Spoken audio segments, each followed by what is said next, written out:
燃え上がれガンダム。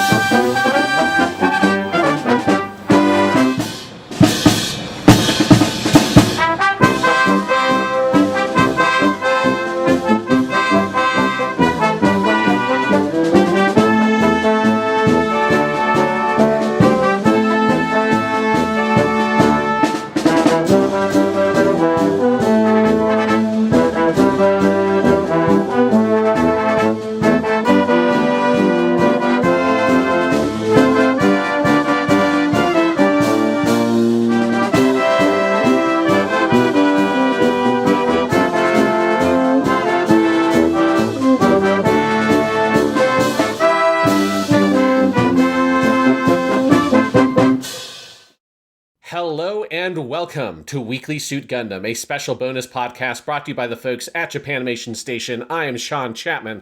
And I'm Jonathan Lack. And we are here today to bring you a very exciting episode of Weekly Suit Gundam. I mean, every episode of Weekly Suit Gundam we get to do is exciting in the post-regular run of the show. But this one's especially exciting because we are here after a very, very long 5-year wait for the middle film in the trilogy of movies that they are making adapting the Tomino Yoshiyuki novel series, Mobile Suit Gundam Hathaway's Flash. So yes, we are here at last to be able to talk about Mobile Suit Gundam Hathaway, the Sorcery of Nymph Circe. It is a big moment. It is an exciting moment. Sean, I went back and looked at this because it's bonkers how long it's been. Our review of the first Gundam Hathaway movie was in episode 33 of Weekly Suit Gundam, right in the middle of that run. It was in July 2021. This was just after our second anniversary episode, and we just finished the Gundam 00 stuff. So this was before we did Iron-Blooded Orphans, or Build Fighters, or Age, or The Origin, let alone had thought up of Japanimation Station or any of that stuff. So, just in podcast terms, it has been a very, very long time. Obviously, this movie took, for all sorts of reasons, a long time to get out, but god fucking damn, was it worth the wait? This is a fantastic movie. Yes, I absolutely loved this film. I thought it was fantastic. And it's really interesting because it both has, obviously, a lot of, the great stuff that was in that first movie, but it is also a very different film than that first movie, just in terms of the structure, the kind of the nature of the plot, and things like that. And it is that really interesting kind of film where it is very much a middle movie in a trilogy.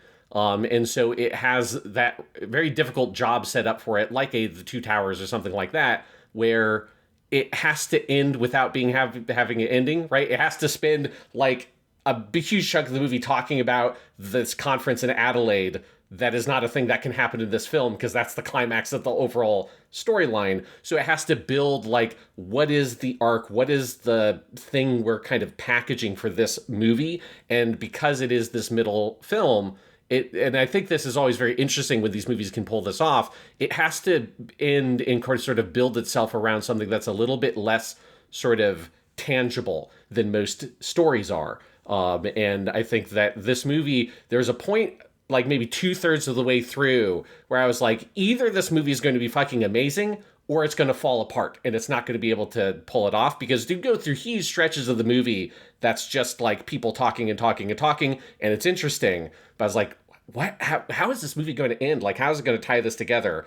And then when you get to the big climactic scene, the way in which it is able to wrap everything, all these interesting ideas bubbling under the surface of the movie into this just explosive climax, and then into some fucking Guns N' Roses is just the greatest shit. And I just went out of the movie theater with the biggest smile on my face, being like, I cannot believe they fucking pulled that shit off. Because, again, there's a part halfway or a little more than halfway through the movie where I was like, I don't know if this movie will be able to wrangle everything that it's doing here, understanding that they're not going to get to Adelaide. That, none of those things are going to be things that this movie could do. And yet it still managed to do it, and I was thoroughly impressed. Oh, yeah. And I mean, it's such a heavy lift. This is a weird movie. It is a dense movie. That first film, which I've seen 7 or 8 times since it came out, it's so good. And that first movie is structurally perfect. It is elegant. Mm-hmm. It is to the point. there's nothing out of step, I think, in that first movie. This movie is bigger, it is more unwieldy, it is weirder, it has more digressions, it is more confusing, all of those things, and yet I think the way it weaponizes all of that and the heaviness of the plot mechanics, and then continually comes back to, I think, points where it is so embodied, it so clearly puts you in the perspectives of these characters, and I think it always comes back to the characterization in those relationships as the heart of it. And so while there is a lot of plot setup for things that are going to happen, because also this movie is about people, especially in Hathaway and Gigi, who are basically detached from the world around them in major ways. Yeah. I think all of that winds up working in the film's favor for what it is trying to do with the characters and the moment they choose to end on, both the entire climax building up to it and then the moment where the Guns N' Roses kicks in. It is so clear-eyed about what this film's actual focus is that it absolutely knocked my socks off. And I had the exact same reaction you did, Sean, where about halfway through I'm like, look, I'm digging this because I'm a Universal Century freak and I know, all the stuff they're talking about. But I was in the back of my mind going, is this all going to come together to be a movie, or is this just 2 hours of interesting scenes? And no, I think it comes together into a movie-ass movie that is totally spectacular. Yeah, and I think it's clear how effective the movie is, because I was wondering coming out of it, I was curious to go look at reactions online. I knew that the reception was generally quite positive when it came out in Japan, but coming out of this, I'm like, if I look online, I wonder if a bunch of people are going to fucking hate this movie. And that's not the case. It has a slightly more mixed reaction than the first one, that there are people that there are some people that are more down on it. But generally speaking, I was almost shocked at how universally, amongst people who saw the movie that are big Gundam fans, obviously, I think if you're someone who's not in the weeds with Gundam, this movie will be completely impenetrable. But that's just sort of you got to pay that price when you pick up the ticket, basically.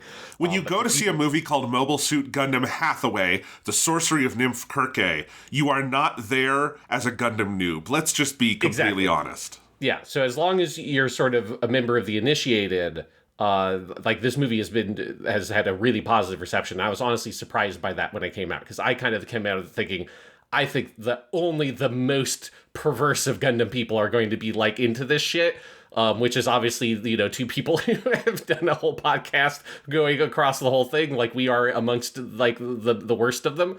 But it seems just like anybody who is at least a Gundam fan who has, seen Char's counterattack and seen all the stuff you need to get into the movie has had a really strong reception to the film, which I was quite surprised by, honestly.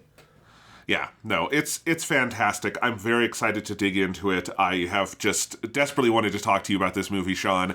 I have only been back in Colorado for about 23 hours as of this recording, because I was on a trip to LA, and then I flew back yesterday morning, and then yesterday night I went to see the movie, and I also I'm a little backed up. I think I have a little bit of a cold, so if I sound backed up or a little tired today, that is why. But we knew y'all wanted to hear us talk about the new Hathaway movie. We wanted to talk about the new Hathaway movie. So fuck it, we're doing it now. Yeah, and this would be, I think, a dangerous movie to just leave simmering without having talked about it, It's one where I'm very happy that it got a theatrical release over here, which is a difference than the first one, right? The first one just was streaming only. But also there's a part of me that wishes I could do the thing I did with the first Hathaway movie, where I had seen it twice before he did the podcast, because I watched it. That was fucking so good. And then, the day before the podcast, I'm like, I'm just going to watch it again. Fuck it, because like that first movie, this one, and even more so than that one, this one I feel like invites a lot of rewatches, but unfortunately not in a position to be able to do that yet. So these will be our freshest takes on the movie. Yes, but I think everyone's in the same boat, and I am just happy we get to talk about it. Before we get into the movie itself, there was also a big batch of Gundam news just this week that, since we are putting this episode out right away, we thought we should talk about. So, Sean, you put this all together for us. So what is the Gundam news going on? Yes, so basically Bandai Namco / Sunrise had a thing they called the Gundam Conference, where they kind of laid out a number of different projects that are in development and different things like that for Gundam. Under this, they kind of labeled it as the road to the 50th anniversary. They put out a charming and kind of cheesy video around it. And it's just like the idea is here's a bunch of things that our projects plan to be released between now and the 50th anniversary, which will be 2029, which is one of those things that makes me feel very old because Weekly Suit Gundam started around the 40th anniversary. Yes, it did. Mobile Suit Gundam and all that kind of shit. So weird. I was in Japan for that. I saw Yes. all the like signage everywhere for Gundam's 40th, and now we're going to be on Gundam's 50th. So I don't know. Maybe that's when I'll finally go back to Japan, and it'll be great. Yeah, it's time is a merciless beast, and it will kill us all. Anyways, one of the projects they talked about is a project that actually had already been announced, but it was a thing that was announced kind of like something else that was announced here in such a way that it was completely unclear what the fuck it was. They just said a name, and it's Gundam Seed Freedom Zero. Which had already been announced, but they didn't say what it was. You could assume that it was some kind of prequel thing, but we had no idea. Was it a movie, a TV show, like an OVA, a plastic model kit series? Like, what is this Gundam Seed Freedom Zero? They have now officially announced that it is a prequel to Gundam Seed Freedom, and it will be a movie, and it will air in movie theaters. It is based in part on work and writing done by the late Murasawa Chiaki, who is the writer for the Gundam Seed series and Seed Freedom, the movie, in its very, very long protracted development that she passed away during the course of. And so she is still on the credits of this in a, like, this is based on some of the stuff that she still did. And the small list of credits they announced is basically all the people who worked on Gundam Seed Freedom, which, as just a reference point, is the most successful Gundam movie. And so it is clear why they would be like, it's the most successful Gundam movie and one that they kept pumping up because they re-released it in theaters multiple times in Japan. Just be like, how much juice can we get out of this fucking thing? And this is just another way to do it. The only detail that was announced here is that it's going to be a movie. That's the only new piece of information other than some of those sort of crew details. But it is nice to know that it's not just going to be some little tiny commercial or something. You just never know with the way they announce these projects. Yeah, I'm curious about this. Obviously, Seed Freedom was such a big hit that doing some kind of follow-up makes sense, but I don't think you can just do a straight sequel to it because it's not definitive in the sense that, like, all the characters are dead, but it's an ending to, like, all the ongoing stories of Gundam Seed, so you'd have to, like, start up a new conflict or something for Kira and everyone to get involved with. So doing some kind of prequel, I guess, makes more sense, especially because Murasawa did leave this writing behind from the development of Seed Freedom, so it makes sense. And hey, I'm excited to see it. Mobile Suit Gundam Seed Freedom is a fucking great movie. So yes, yeah, I love that movie, so I'm very curious to see what more will come from this. But again, we just got the tiny morsel that it will be a movie. But similar to that, in that here's an announcement that I don't know what the fuck it actually is. They just said, hey, we're doing a thing. But they announced there is some kind of new Gundam Wing related, new Mobile Report Gundam Wing, to give it its full name, some project for that series. Details are completely scant. It was simply announced as quote unquote Shinki Eizo, which is like new footage would be the most literal way to translate that. And that could mean anything from, like, we're making a movie, to we're making a TV show, to we're making an ONA, to we're making a 30-second TV spot. Like, Shinki Eizo could refer to anything that's a new kind of footage.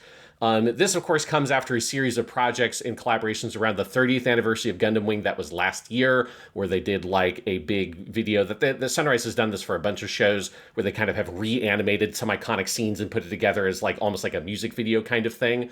And they did that last year. There are a bunch of, like, new merchandise and all that kind of stuff. And so that was very well received by fans. And so it seems like they're trying to get more Gundam Wing related stuff out there. Now, if this is going to be a bigger project and not something that's like a small little thing, there are some notable existing Gundam Wing related media that has not been adapted to anime. Most prominently, the sequel novel series called Frozen Teardrop that takes place after the end of Gundam Wing. That went for like serialized for like 5 or 6 years. And then there's also a prequel manga called Episode Zero that kind of sets up the backstories for all the characters. That was based on stuff from the pre-production of the original show, but was never actually in the show. But they took that material, made a manga out of it, so potentially they could also make that into an animated thing. So again, it is not clear at all what is the scale of this project, but if it's a bigger thing, my guess would be it would be an adaptation of Frozen Teardrop, but who could say? Yeah, I mean, Frozen Teardrop was written by the series composer Yes. of Gundam Wing. It had a drama CD in the 2010s with the actors, like Midorikawa Hikaru did the voice of Hero again, that kind of Hero, thing. yeah. So it would not surprise me if they did Frozen Teardrop. That's also the thing I would like to see. Like, that sounds like a cool way to extend the Gundam Wing universe. It's sort of like a Zeta-style thing where it's, a generation later and you have new characters and stuff. So that might be fun. But yeah, this could also just as easily be... Because they also did that Iron-Blooded Orphan short that came out that I haven't seen yet. It could also be something like that. So who the heck knows?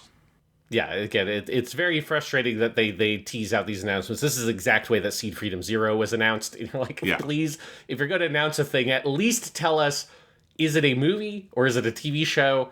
Give us some context beyond, like, it's a thing. But unfortunately, we don't know anymore. But, maybe this.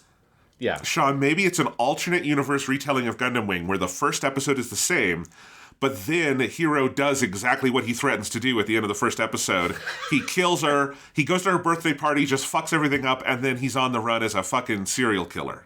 Yeah, he takes the birthday party invitation from Merlina, rips it up, leans into her ear, "I'm going to kill you." But instead of wiping away the tear, which is how that scene ends, he just fucking pulls out a gun and shoots her and walks away. It's like I fucking said.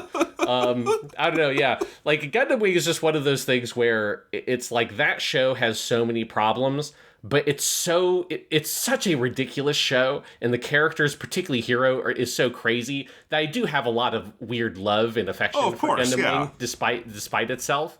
Especially, like, Super Robot Wars really reignited that in me because Hiro Yui is one of the funniest characters in those games, and the two that I played, in both of them, he's just so ridiculous, this weird edgelord boy in a green tank top that just does the stupidest shit imaginable. So I'm very excited that they're doing something new with Gundam Wing. I hope it's a bigger project and not a little tiny thing, because I think it's, we got our huge big nostalgia thing for Gundam Seed. Why can't we get that for Gundam Wing also? Do you remember when we read the Gundam Wing Christmas fan fiction? Maybe it'll be an adaptation of that, where Hero learns the true meaning of Christmas. Maybe we can just give them permission to use our voices. We don't need you for the English dub. You can just pull that. You don't need to hire anybody else. I'd be happy for them to use it for free. I don't mind. Absolutely, that's fine with me. All right, next up, another thing that's just like, we're kind of doing something, but like exactly what it is completely unclear. But they have announced that they are making a remaster. That is the exact word being used. In katakana, they just use the English word remaster of the original Mobile Suit Gundam TV anime, what we generally call First Gundam. That was announced to be released in 2029 for the 50th anniversary. There were no other details announced, so whether this is just... When I hear the word remaster, what I think of is we took the footage, we cleaned it up, and we made it nice and presentable for modern displays and whatever like that. Or if it's something more expansive, like there just was immediately, I think unexpectedly, a huge amount of conjecture about like, oh no, this is going to be an actual remake, or they're going to do all this other stuff with it. Who knows? I suspect it's, and hope that it's just we did a nice remaster of the show and we left it at that, but that's what that word implies to me. But the speculation went crazy as soon as this announcement came out. Yeah, if they were doing a top-to-bottom remake of Gundam, I think they would tell us. I doubt this is that, because again, they use the word remaster.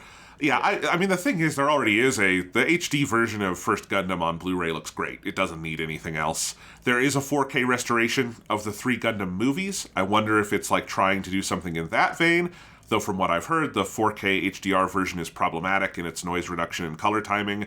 I mean, honestly, it's probably some kind of remaster that will air on Japanese TV over the 50th anniversary year, and that happens every so often. Maybe they'll... I don't know, cut down some of it. Who the heck knows? But we'll see. It would be weird if they didn't have some kind of re-release of First Gundam in 2029. So, it'll happen. Yes.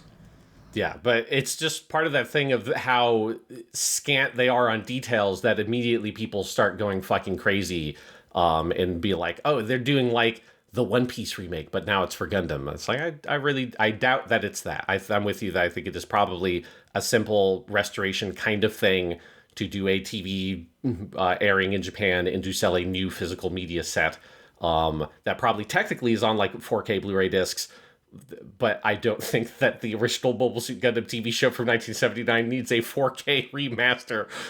Is a little excessive. I mean, honestly, let's be honest, it'll probably be something disappointing where they've cropped it to 16 by 9 and degrained it, and it looks awful, and no one will ever want to watch it. That's probably what it's going to be, if we're going to be perfectly honest with how this stuff goes, but we shall see.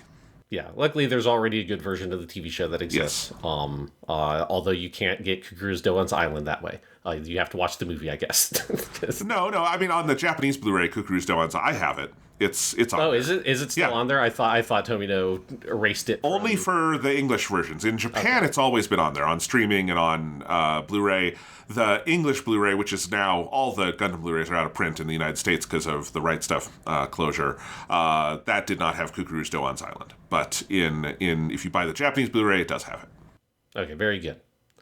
All right, the next up, this is something you added, but I'll read this one out. Also announced that the life-size Unicorn Gundam statue in Odaiba in front of the Gundam base will be coming down in August 2027.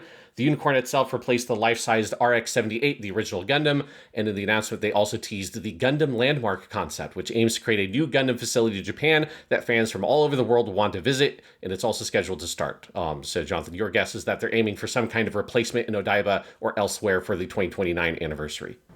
And I hope so. It would be sad if Japan did not have a life-size Gundam somewhere. But yeah, I mean, there's been a lot of Gundam since Unicorn. There's a lot that they could do to put up a new Gundam. I am guessing this is not there will now be no Gundams in Japan.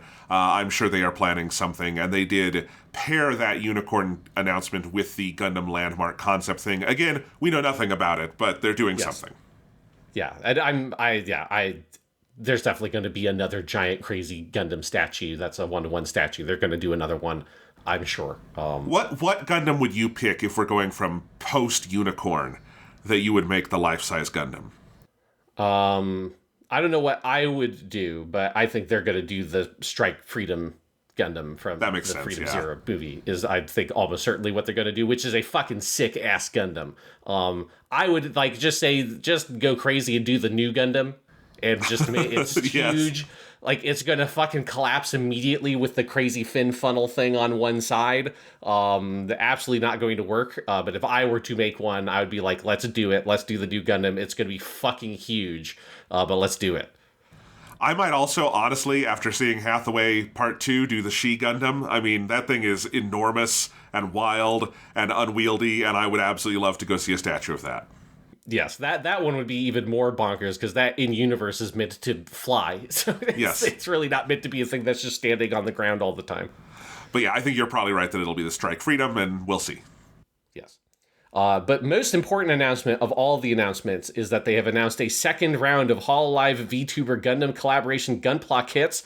This is coming only a couple of months after the first round that they did. And this one is very exciting because it has two of my favorite Hololive VTubers with also two great Gundams. Ozora Subaru, who is my favorite VTuber, she gets a themed Gundam Wing Zero Endless Waltz version that is colored like her with yellow as kind of like the primary color. That is because she did a whole watch through of Gundam Wing on her channel, including Endless Waltz, which I didn't watch all of that, but I did watch clips that people did online, and it was very funny to watch her react to the antics of Hiro Yui. It's Gundam Wing is a great show for a streamer to watch and comment with because it's fucking crazy. One of the other really big ones is Usada Pekara, the bunny VTuber that people probably have seen somewhere because she's one of, if not the biggest VTuber I think Hololive has. And she has a Unicorn Gundam themed one that has carrot orange highlights that when it transforms into destroy mode, all the gold parts are kind of carrot orange, which is pretty good. Yeah, I am not anywhere near as big a VTuber watcher as you, Sean, but I also really love Subaru and her Gundam. I want that kit. It looks so good. The yellow on that and with the red highlights. Oh, it's fantastic. It just looks great. Honestly, that could just be a Gundam in a Gundam show. It looks awesome. I would love to see that. But all of these look really cool.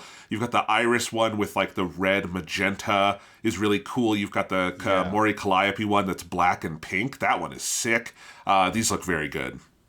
Yes, I do like they gave Watame. It's hard to see in the picture that they use, but she has the Providence Gundam, which is Raul Lecruze's Gundam from Gundam Seed, which is such a random fucking pick, but it's great, and it is just like a really interesting thing. When we're thinking about how huge Gundam has like become, and it has had this massive renaissance in Japan, and I do think like these kinds of collaborations show like where some of that's coming from, where even shows like G-Quox that you would assume would be very alienating to younger people that have not, that are not massive Gundam fans, it has a big younger audience and younger fan base.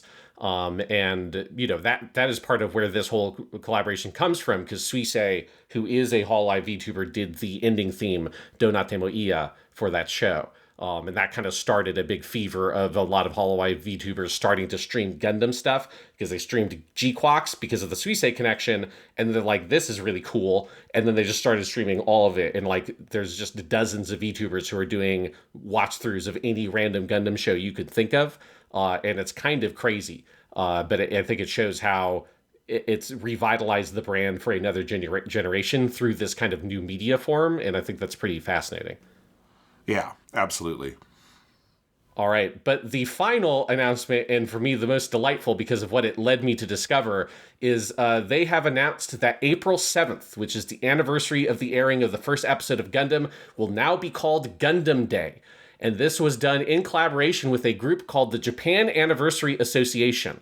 And when I first read the announcement, I read it in Japanese, and I didn't know what this group was. I was like, is this part of like... Is this like an actual proper day in Japan? Is this like part of the Ministry of Culture in Japan or something? Because Gundam's big enough a media property, I could kind of see that happening.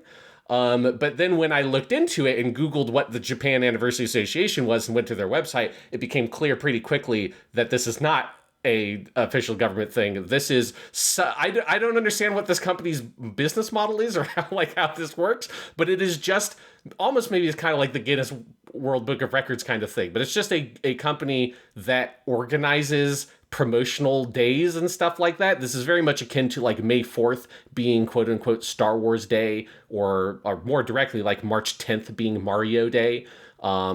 Which I'm sure if I went to March 10th on their calendar, that it would be there on the Japan Anniversary Association website. But it was when I went to that website, when I was tracking down what is this Gundam Day thing, I noticed very quickly that in their like list of most of like recent days that have been declared was June 6th, which is Online Crane Game Day.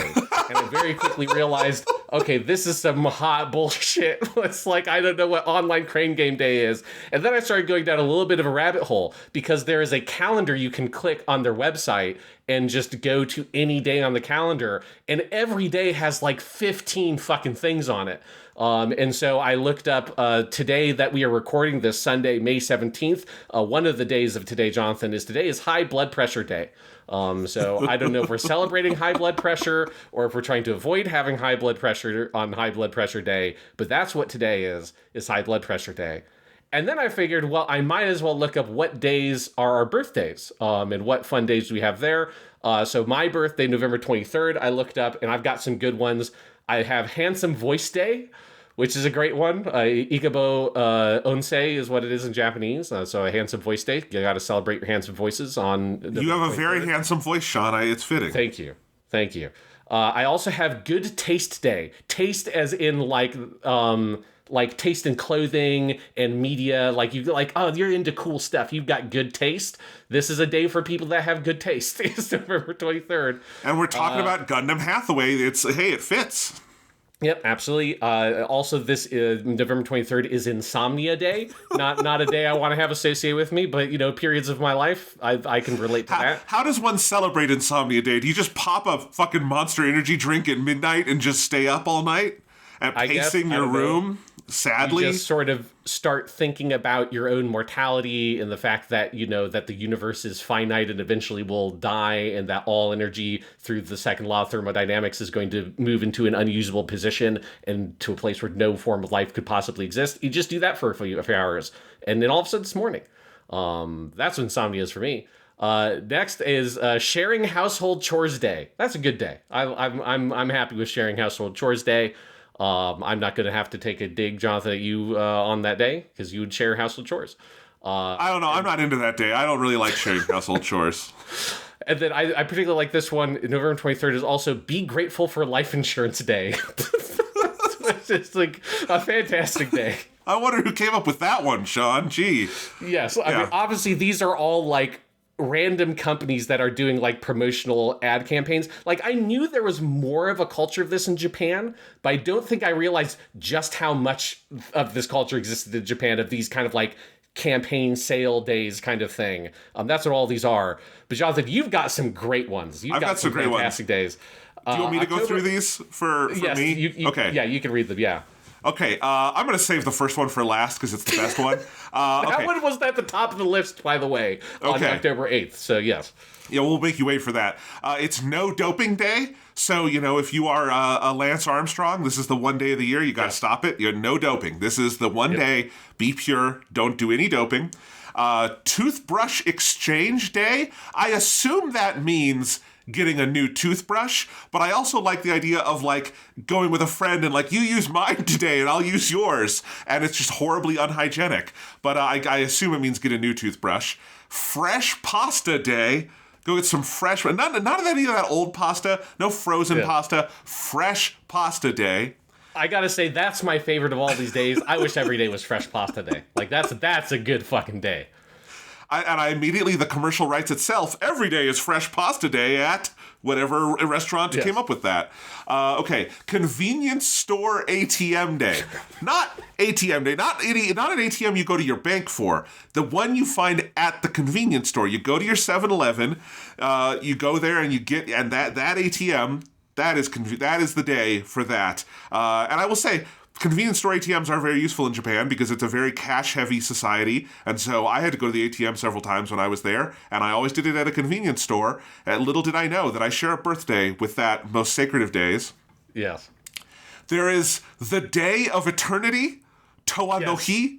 No idea what that means, but it sounds like the title of a book that would be a huge hit in the YA space. So the Day of Eternity, so it's named, where the name comes from is in Japanese, it's the 10th month, which could be read as To, and then the Hachi for 8, but the Ha can be read as Wa, because Japanese is weird. So Toa means eternity, so Toa no Hi. But it's actually, if you read the description, it's a very grim thing, because it's about, like, I think it has something to do with, like, a company that, like, runs, like, assisted living facilities and stuff like that, and it's, like, contemplating eternity and that we all want to live forever, but none of us can. I'm like, this is a really grim fucking day that somebody reached for to make the Day of Eternity, the Toa no Hi.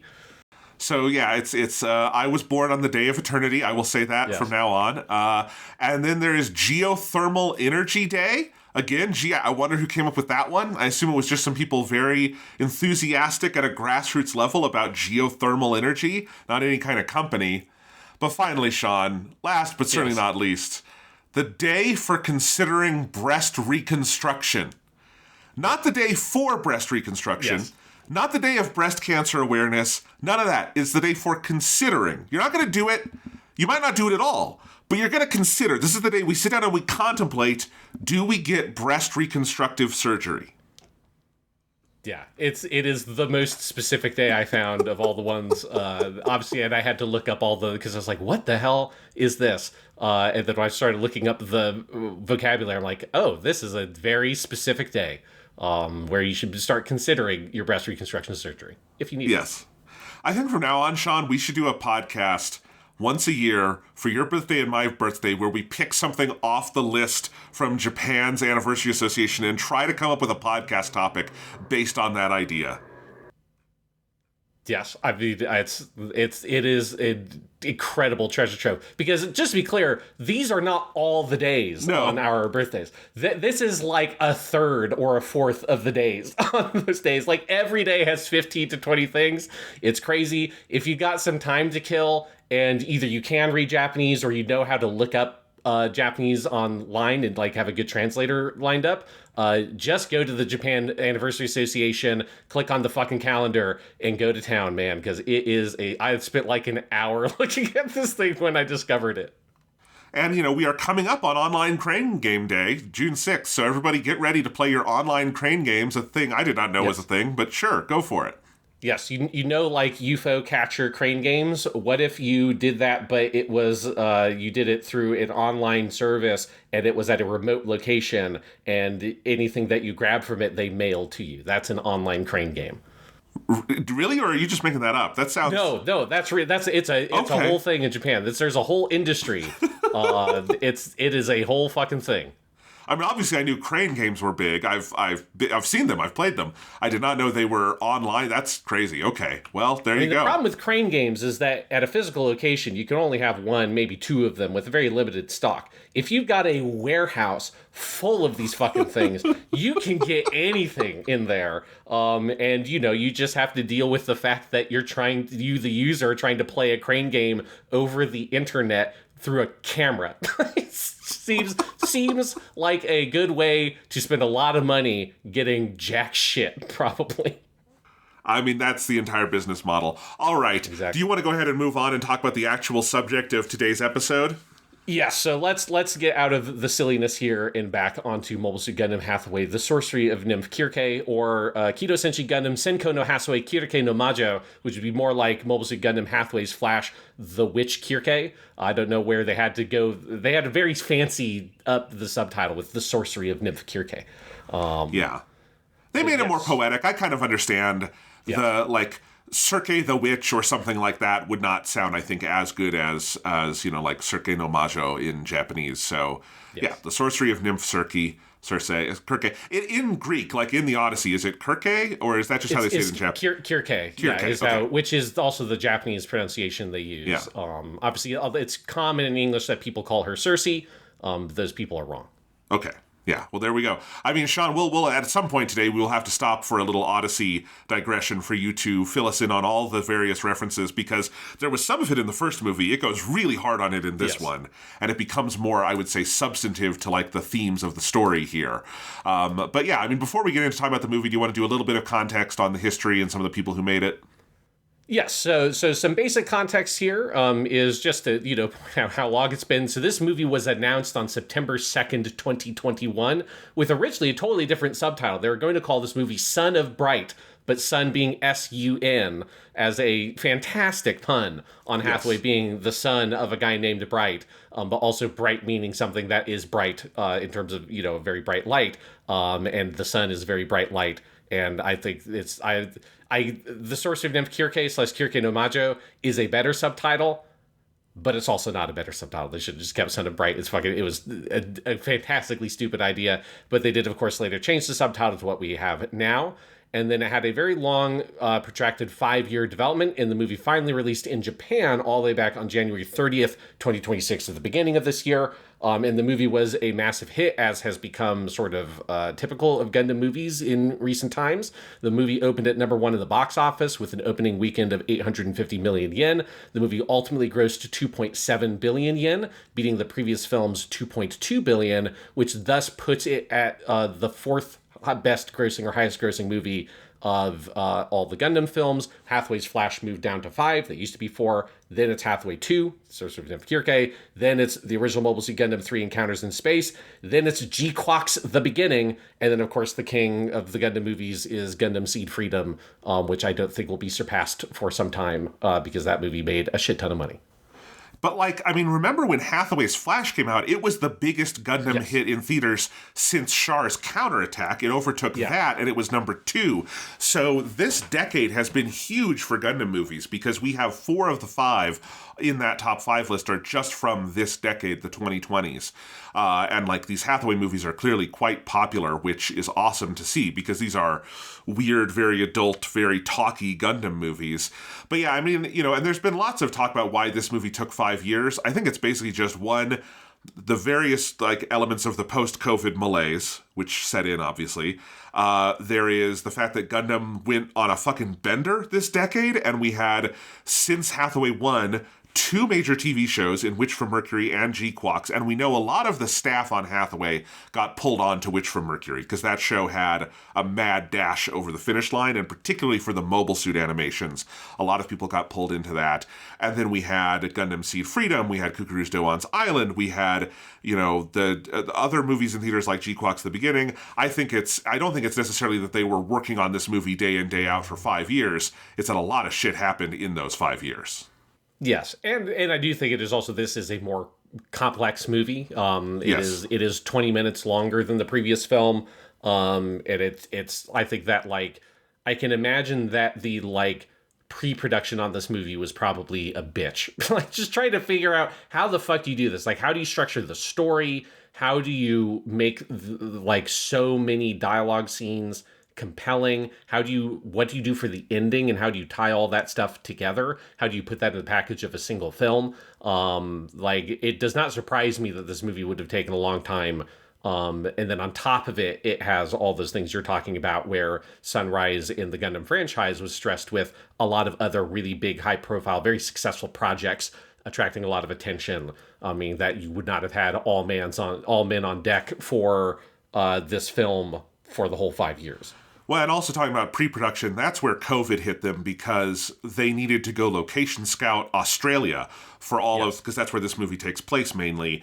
And you couldn't physically go do that at the time they were starting to work on the film. So the filmmakers talked about using like a Google Maps satellite data to try to do some of that. I would imagine that became a dead end, because that's not a good way to do location scouting. And I think some of this probably took just waiting until you could freely travel again and go to Australia and see some of these places, because you can tell that there's very detailed location work going on here, as there was in the first film with Davo and all of that kind of stuff. So makes sense that it took as long as it did. It does mean I think there probably will not be a 5-year wait for the next one, because I don't think that exact confluence of circumstances will happen. But maybe that's also just me trying to cope, because I really want to see that third movie. Yes, and the idea of seeing that movie in 2031 or 2032 is a terrifying number to contemplate. Yes. And being approaching 40 years of age, which is where we would be 38 to 39 years old at that point, is upsetting to contemplate. So please put the third one out earlier. But these movies clearly are so meticulous in their production that, it's not shocking that they are hard movies to make that take a long time. But the people making them, it's largely the same group of people. But because it's been so long, let's run down this list of credits again. And there have, of course, been some additions, because it's basically all the same people with some more people added on top of it, I think indicating that this is just a more complicated movie to make than the first one was. But our director is once again Murase Shuko, returning from the first film, just as a reminder of kind of where he comes from. His first big break was he was the animation director on the show Yoroiden Samurai Troopers, or what came out over here as Ronin Warriors. That was a show that was on Toonami that I remember very fondly, and then tried to rewatch not so long ago in Japanese and had a very hard time getting back into it. And it also very recently got like a weird modern spin-off / remake / pseudo sequel. I haven't watched it yet, but it seems kind of crazy. So Samurai Troopers, it's a thing again. But he was the animation director for that after having been basically just a regular animator at Sunrise for a couple of years. And because that show was quite successful and popular both in Japan and over here, obviously it was successful enough to be picked up to be aired over here. He was then subsequently chosen to be one of 3 animation directors on Gundam F91 that was also in production around the same time. He was then a frequent animator and animation director at Sunrise throughout the 90s and early 2000s. He touched, as like a lot of these kind of people touched most big projects Sunrise did. He then moved to much greater prominence when he directed a couple of shows in the 2000s, Witch Hunter Robin in 2002. And particularly, I haven't watched the show yet, but it's always been on my list to watch, is a particularly acclaimed show called Ergo Proxy, which came out in 2006. It's kind of a cyberpunk show. Then there's a big kind of gap in terms of direction stuff he did, and then he did some more directing in the mid to late 2010s with 2015's Gangsta. That's all capitals with a period at the end. You gotta spell it, you gotta write it correctly. And then he also did the 2017 film Genocidal Organ, which I don't know all that much about. But after Genocidal Organ, I believe that's basically at the point he would have been on Hathaway's Flash. Yeah. We had 4 unit directors on this movie. These people are all new to at least this role in Hathaway. Mori Taisuke, Shinto Yohei, Kaneko Yoshiyuki, and Kumazawa Yuji. That is a different group of unit directors than on the first film. Also a longer group of unit directors. It was 3 on the first film, 4 here. Makes sense because this movie is about a fourth longer and has that extra, 20 minutes over the first film. So a lot of people working on this. Those are like the younger staff. Because as we talked about last time, 5 years ago on the first Hathaway podcast, a lot of the leads here are people with like pretty deep Gundam roots or like older people at Sunrise, which makes sense for what this project is. Yeah. So screenplay, we have Muto Yasuyuki again. He's an old school Sunrise guy. Of course, he's also adapting it from the Tomino Yoshiyuki novels. In terms of the composer is, of course, once again, Sawano Hiroyuki. There's no mistaking that, including his delightful album for this, which has all the tracks spell out Gundam Hathaway. Yes, it's just it's like unreal. very ridiculous. He has such ridiculous album titles. I love them. Sawano is one of my favorites. He's the man, the myth, the legend. He started with Gundam on Unicorn, but I think his best Gundam work, as good as Unicorn is on these Hathaway films because it's just a tremendous score. But I've listened to that first soundtrack so many fucking times, and so hearing those themes come back, but then all the new stuff, oh, it's so good. Yeah, it's an absolutely fantastic soundtrack, and just like a great continuation of the work he did in the first film, which we talked about again 5 years ago with that it's an interesting Sawano soundtrack because, it clearly has a lot of his hallmarks, but it also is a little bit different than it's not as bombastic as his stuff, and as his stuff usually is. And there's a lot of space for Sawano-esque bombast in certain parts in both movies, and he doesn't really go all the way there. It's a little bit more subdued, which I think fits Hathaway in particular as a character. And yeah, that kind of like Blade Runner-esque kind of techno quality to the music in both these movies is absolutely fantastic. In terms of storyboards, we have the director Murase Shuko, of course, doing storyboarding as well, and Watanabe Shinichiro. You would know him, of course, from Cowboy Bebop and Samurai Champloo and plenty of other things. They were the original storyboarders on the first movie, and it was just them. They added 2 additional storyboarders onto this one, Okiura Hiroyuki and Dei Kotomi. So you had 4 storyboard credits total on this film. Again, this movie just seems like it would be a hard movie to storyboard because they're both like the action that is here is even more complex than some of the action in the first movie. And then you have all of these dialogue scenes that you need to find compelling ways to storyboard and have them maybe be in conversation with these other dialogue scenes featuring other characters.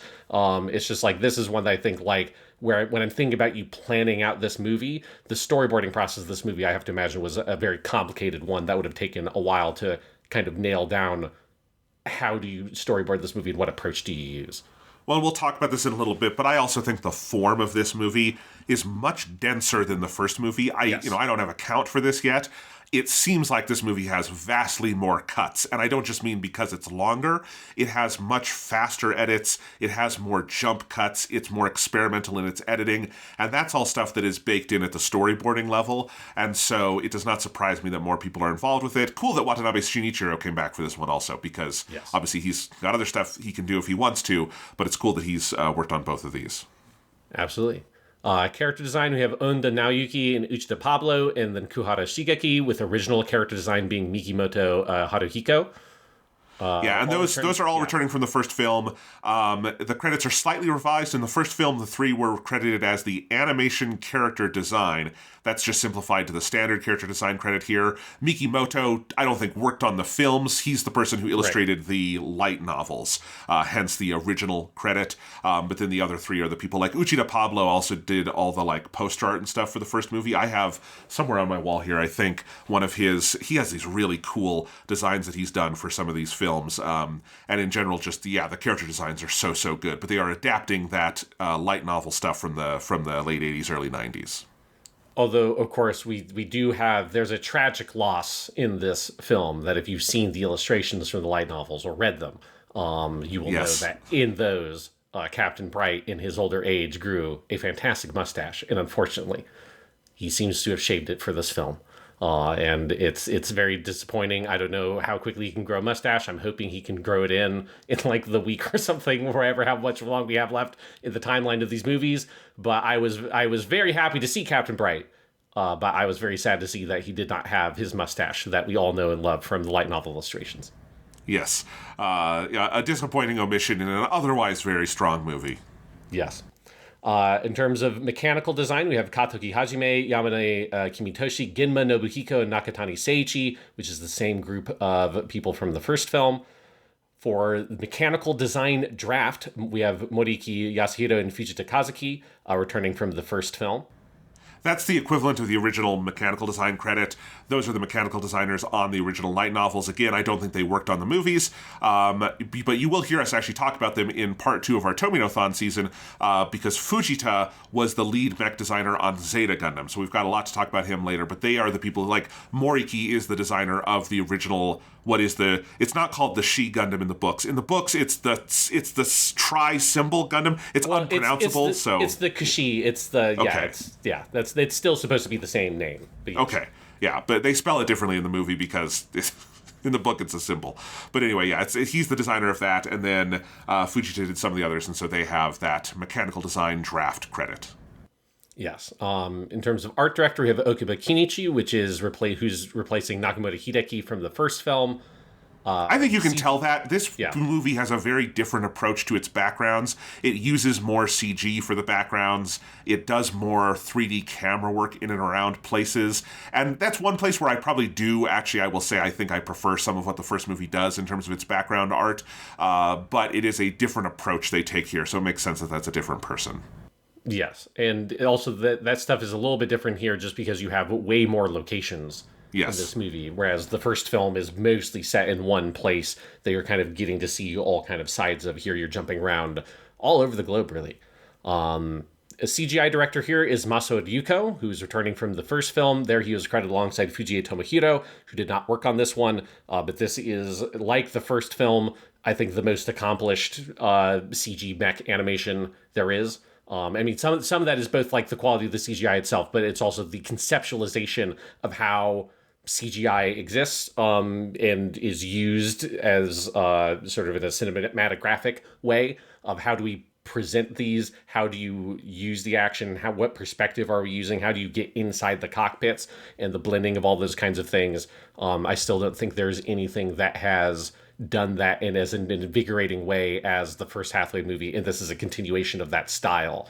And it is not a thing I admire about both these films is that they're not using 3D animation to do the same kind of mech stuff that we used to do in 2D. They're like, what can we do that's just a completely different thing that you just could not have possibly done this in traditional 2D animation?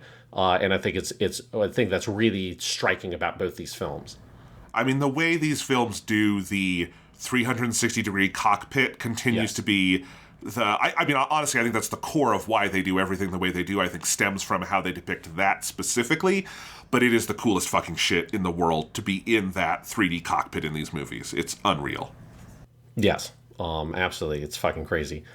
Then animation direction. These films are split, these credits up into 3 different categories. We have character animation director, which is Onda Naoyuki, Kohara Shigeki, Takeya Hirotoshi, Teraoka Iwao, and Sawa Shinpei. Sawa Shinpei, who is, of course, a KyoAni vet. Yes. Onda had the sole credit here on the first film. Mechanical animation director is Nakatani Seiichi, returning from the first film. And then we also have effects animation director Kaneko Shuichi, who is also returning from the first film. Yes. So only a few places where they've added people. I did enjoy seeing Sawa Shinpei's name there and going, yes. I know that guy. Yeah. We are very familiar with the credits from anyone who worked at KyoAni at this point. It is always a delight because it's yes. We looked at those names a lot for a good stretch of time. It kind of makes sense that character animation direction is the one that has this explosion in creative leads, because the first movie is pretty much a 3-hander. It's the main 3, and then also a little bit of Lane Aim and Gauman, that character who is from the Hathaway's like Mafty army. But other than that, it's mostly the main three with Gigi, Kenneth, and Hathaway. And then this movie is dozens and dozens and dozens. The cast list in this movie goes on so fucking long because I was waiting to look for the Amuro credit on this and see where did they put. And Amuro's at the very end. And it went so long, I was like, did I miss it? And then no, it's the cast list just goes forever because this movie has...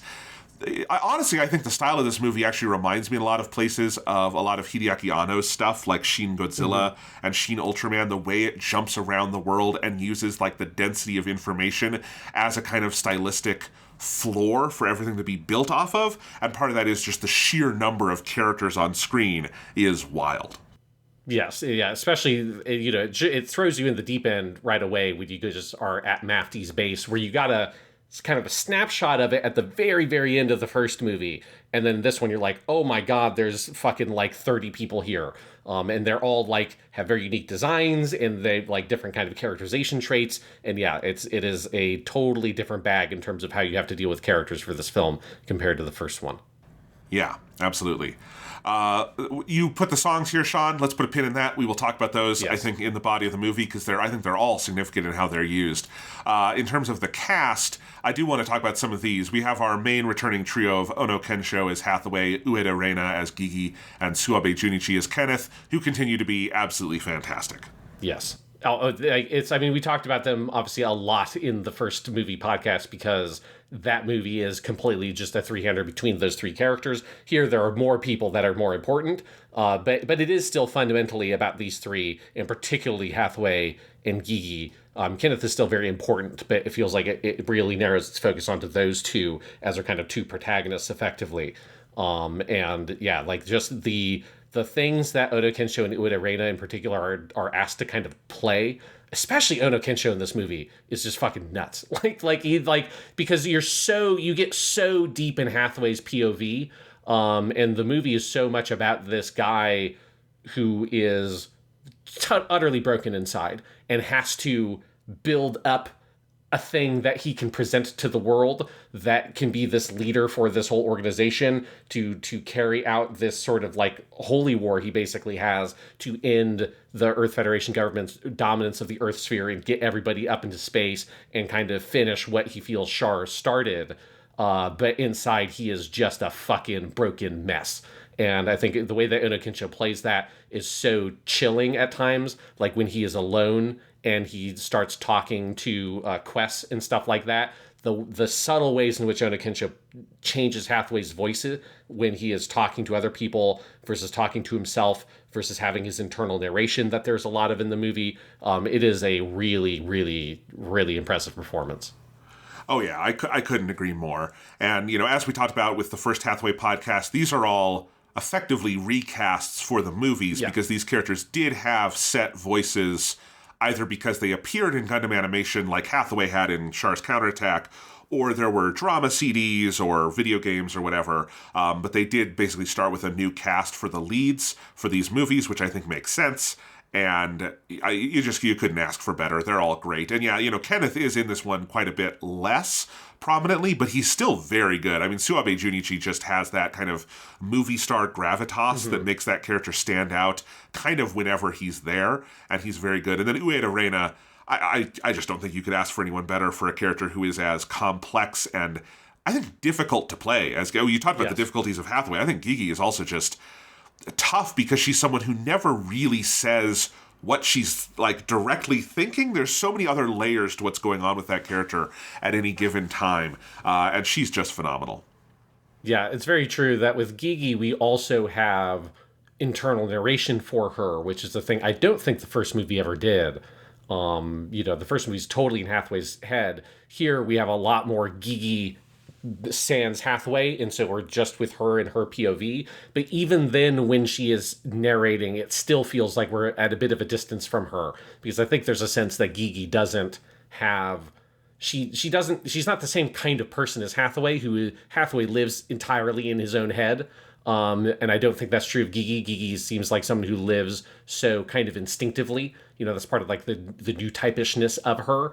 And I think she is not really kind of aware of the ways in which she's manipulating both Kenneth and Hathaway and stuff like that to get what she wants from them.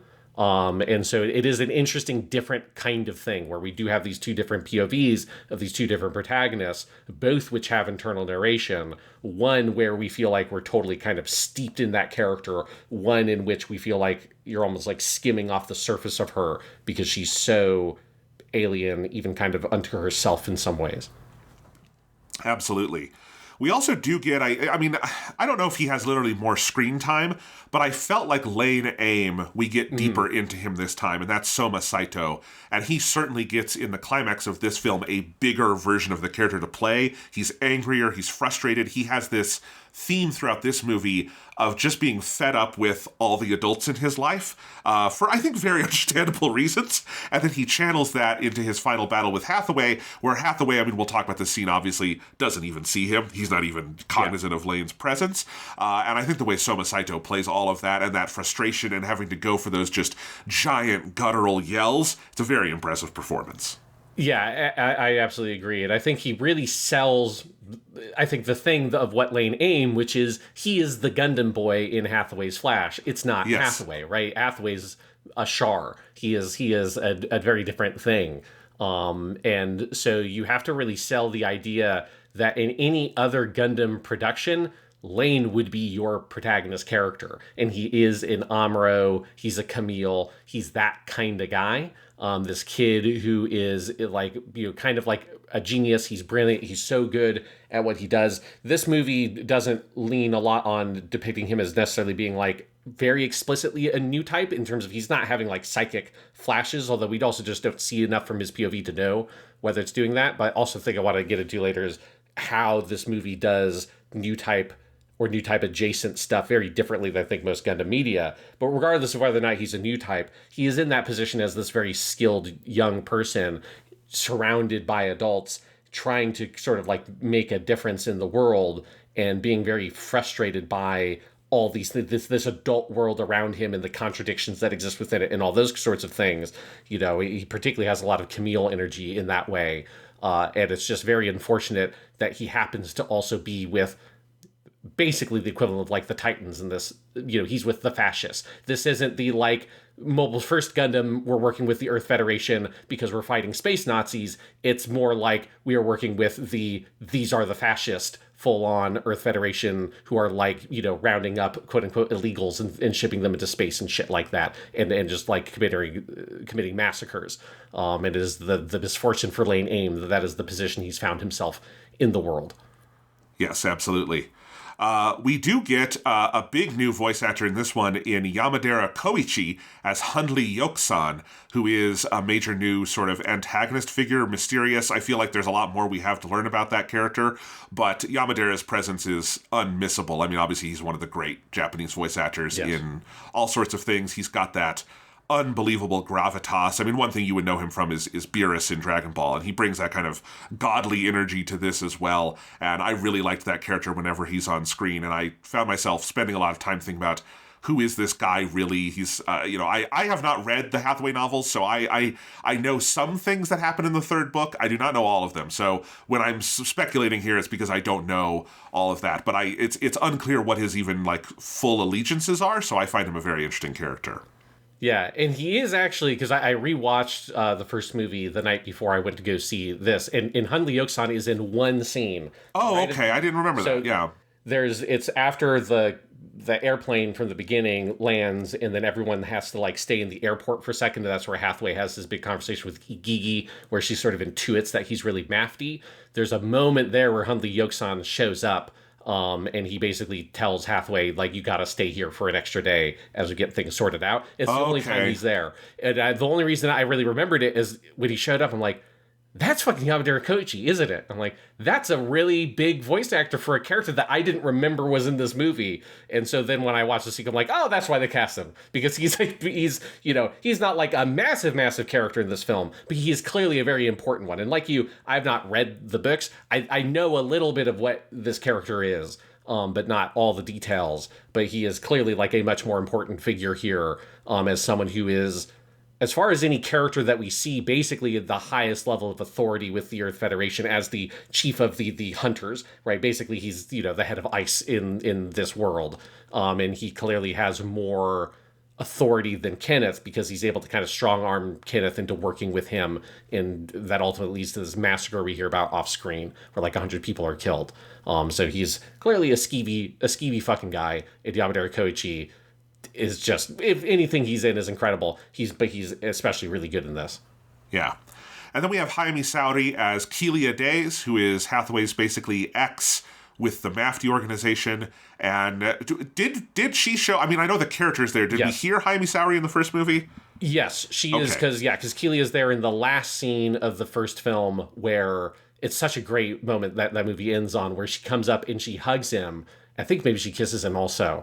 But Hathaway has this reaction of like he's been caught cheating, basically, because he has had this incredibly intimate experience with Gigi over the course of that film. And so then when his ex-girlfriend shows up, it's like this kind of like, like, what is happening here?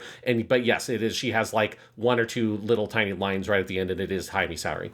So that's another one where they cast like an A-list talent, knowing that they would use her more in the second movie, probably not knowing it would take 5 years to get there. But I mean, obviously she's great here. Kelia still is not a huge on-screen presence. She is felt around the edges, but I think that's obviously very, very intentional, because the whole point is that Hathaway is so alienated from this person he is so theoretically close to. And so even though I don't think she has like a ton of lines, Hayami Saori is very good here, and so good at that kind of thing where she can be this sort of, I think, both very grounded presence, but one who is also distant from the main action. There's something about Hayami Saori's voice that I think can sell that really beautifully, and I think she does that so well here. Yeah, it absolutely is a character that, as you say, does not have as much screen time as you would think based on the amount of presence the character has. And that's like, I think Hayami Saori just does so much to make you feel the whole life that this person has led, that like it's such a grounded performance. And of course, if people can't place the voice, probably the thing that people would know her best from right now is she's Yor in Spy Family. She's, of course, in a lot of great stuff, but it's a fantastic performance. And that character, we'll get into obviously all the stuff with like the montage, but that montage depicting the relationship between Hathaway and Kelia is one of those kind of like load-bearing pillars of the movie. And it's like so much of that character after she is gone from the movie, because Hayami Saori, not only does she have no lines after that point, she hasn't had like lines for 10 to 15 minutes before that point, but it's like there's such power to, we really like got a sense that there's a real full-blooded person here that we're not getting access to because Hathaway's refusing to really see her. And then you get this whole montage where you see this whole relationship and you get this like blast of insight into who she was. But by the time that's happened, she's totally exited the movie. And I have no idea if I don't even know if that character will be in the third movie or not. I'm actually kind of curious to see if we will see any more of her, because there is something so powerful about like, nope, you fucked that up, man. Like she's gone. Like she's just gone. And you fucked it up. That's on you, Hathaway. Well, I mean, we'll talk about this later also. She is... one of my like theses on this movie and what it is doing is this is the middle act of a Shakespearean tragedy where all of our heroes lock themselves into the tragic path. And one of the ways that happens for Hathaway is turning away from the woman who is genuinely trying to save his fucking life and like his mind and his sanity and his humanity, and he cannot let her in. And the moment he finally wants to, it is too late. And that is... Again, there's something so Shakespearean, I think, about the way this movie and this series views tragedy and the way people, in that Shakespearean sense, create tragedy upon themselves through their actions is something this movie does so well. Yeah, absolutely. That's one of those key moments. And Kelia is she's just like a fantastic character. I did also want to talk about the returning characters here, Sean, and who we've got as voices, because... we do continue, even though the main characters for Hathaway were recast from whoever had kind of played them before. Obviously, all of the legacy characters have kind of a continuum of voice actors, even though for some of these, they are recast in the past. So we do get a scene with Bright and Mirai here, which is awesome. I love seeing my boy Bright again this is his first piece of new Gundam material since The Origin, right? Kukuru's Doan's Island. He's in that Kukuru's too. Doan's Island would have been the last time we saw Bright, Yeah, but that's Narita Ken. Narita has had this part for about 20 years now, since Unicorn Gundam, after the passing of Suzuoki Hirotaka in 2006. Obviously, that is the most impossible shoes to fill, I think, in like all of Gundam in some ways, because Suzuoki is just the voice of Universal Century Gundam. He's the guy who's always there. But I've always really liked Narita Ken's portrayal. It's not imitating Suzuoki, but I think it gets the same kind of core where, like, I think something that Narita Ken gets, and I think this movie, I like the way it frames it. Bright is just a good dude. He's just a fundamentally very good dude trying to do right. And the tragedy of that scene of him and Mirai having this kind of nice domestic moment talking about getting away from the military while we know what's going on with their son over here is fucking heartbreaking. Yeah, absolutely. That Bright is, I'm with you. He's like a fundamentally good person, but also someone who, you know, has become complacent clearly in his older years, where he's, you know, he's not on the front lines trying to like make the world a better place anymore. You know, he's out there living his life in space. I'm curious if we'll see Chaiming, their daughter, because she's not in this movie. I'm curious what's going on with her. I have no idea if she's in the books at all or not. But, you know, as far as they know, Hathaway's out studying fucking like plant biology on some island with a famous professor and don't realize he's been radicalized by a group of, you know, intellectual revolutionaries, and he's become the figurehead for their whole violent, you know, terrorist revolution. Yeah, but you also still see the intimations of, you know, Zeta Gundam Bright, who was so incensed by the Titans that he swapped sides. Bright's kind of too old to be on the front lines anymore, but we see he's been trying to get away from the military, and they won't let him go. And I think that's an interesting dynamic that we get here. Mirai is played by Arai Satomi. Arai stepped into and took over this role for Kukuru's Doan's Island in 2022. In the origin, it was Fujimura Ayumi, because the original Mirai had retired Shiraishi Fuyumi, and she passed away in 2019. So this is the sort of third major voice, but kind of the second consistent voice of Mirai that we've had. But I actually thought she sounded like spot on in this, because you hear her before she shows up on screen, and I was like, that's Mirai. And that's impressive for someone who's only played the character one other time in animation.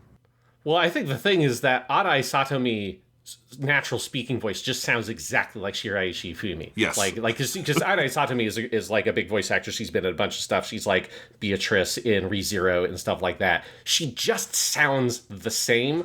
It's like, and it's something I've kind of always thought whenever that actress shows up and stuff. I'm like, this sounds exactly like fucking Mirai. It's very almost like eerie. And so I don't think it's her. I mean, I'm sure that she is trying to do a bit of an impression and make her voice even closer to Mirai. Of course, also it's like an aged up version. I think both her and Narita can do a good job of conveying that these are much older people. They're old enough to basically be grandparents at this point.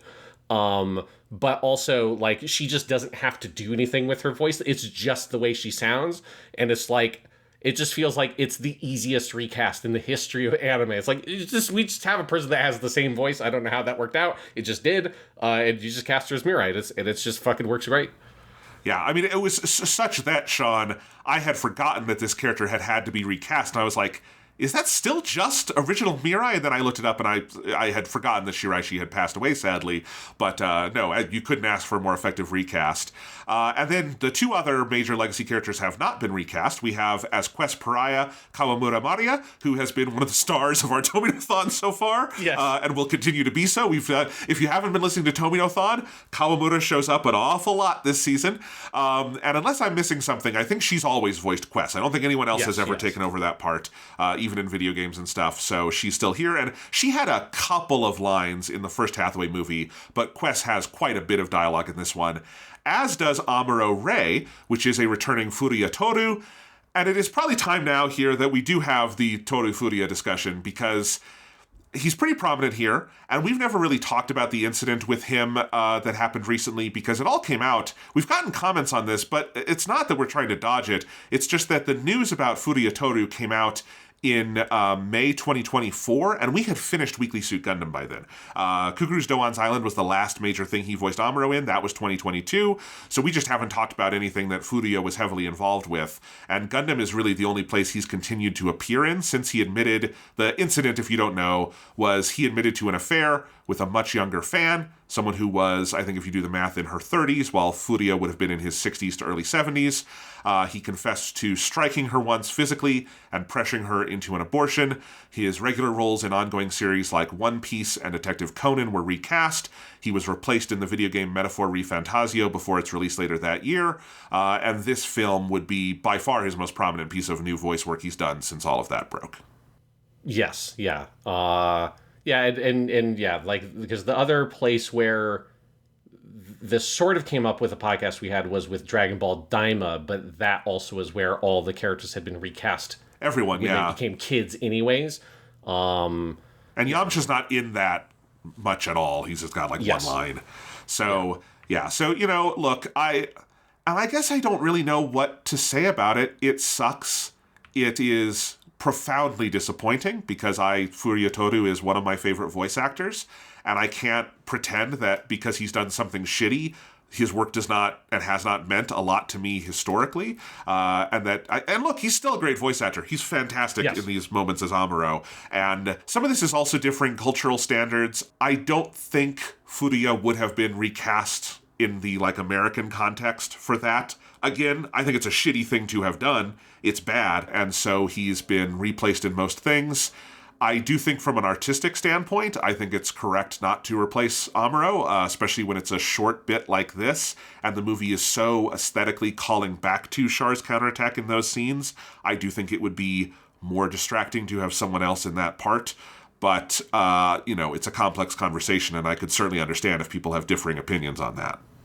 Yeah, I think I'm with you that this one is a complicated one. Not this is like obviously what he did is atrocious, but it's you know, it's weird to try to have a conversation about like what is the moral line that's drawn at which someone should no longer be in a public position like this, where being you know, not just being an actor but a very, very famous one, right? That I understand that gives him.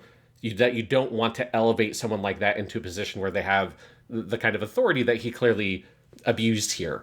But then at the same time, there's you know, this whole scale of different things that people do, and this one is horrifying, and it maybe just says something about the fucked up world we live in. That when you look at like the other things we know about like the sexual abuse that people in positions of power employ, that are so heinous, that this one is terrible. But and again, I just don't want to look at the conversation rating it on a scale. I guess for me personally, how I feel is that I'm happy to leave it up to the people making the thing what they're comfortable with, because I don't think that what he's done is so horrible that he should just never be able to work as an actor ever again. Like, I don't think that totally makes sense to me. But I do understand if you're not someone who wants for something that's like a large ongoing role that's putting out lots of new material of a continuing story, something like One Piece, Detective Conan. I definitely understand why you'd want to recast the character there, or something like Metaphor ReFantazio, that was a whole new brand new thing. But I also think that like there would basically be no point of having the Amuro Ray stuff in this movie if it wasn't his voice, because it is so much about what that character represents, and Furia Toru has embodied that character so completely since 1979. And I do think that regardless of the horrible things he's done, he's an incredibly skilled actor, and that's obviously true. And that what he does here in this movie, in those scenes of playing Amuro and not playing Amuro, right? I think there's a bigger conversation to have in this scene about like what is it that Hathaway is seeing there, and what is he interacting with exactly. But I think like it is a fantastic performance. And yeah, again, like I think my personal feelings on it are I'm happy to have the production make the judgment of what are they comfortable with doing, and it's not too hard for me to kind of put it out of mind when I'm watching the movie and just take it as the character, not think about the actor and what he's done.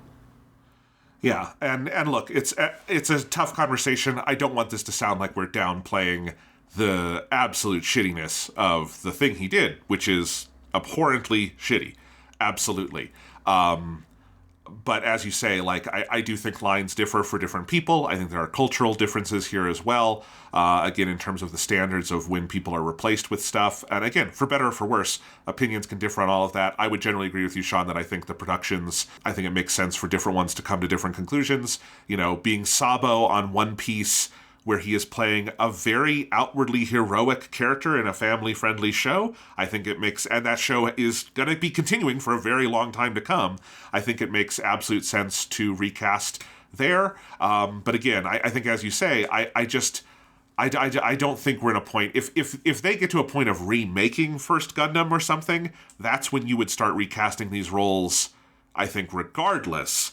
But I think for now, for a fairly brief vocal cameo, I think it makes sense to have him there. The character, you know, I do believe in this case, I do think the character is bigger than the voice actor. And I think I would, you know, I don't know if it would be fair to the rest of the production to limit them in that way.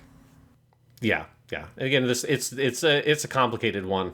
But yeah, like again, I think that I'm fine with what they've done here with it. I don't think that it would have made any sense to recast the character for this role in this movie. Yeah.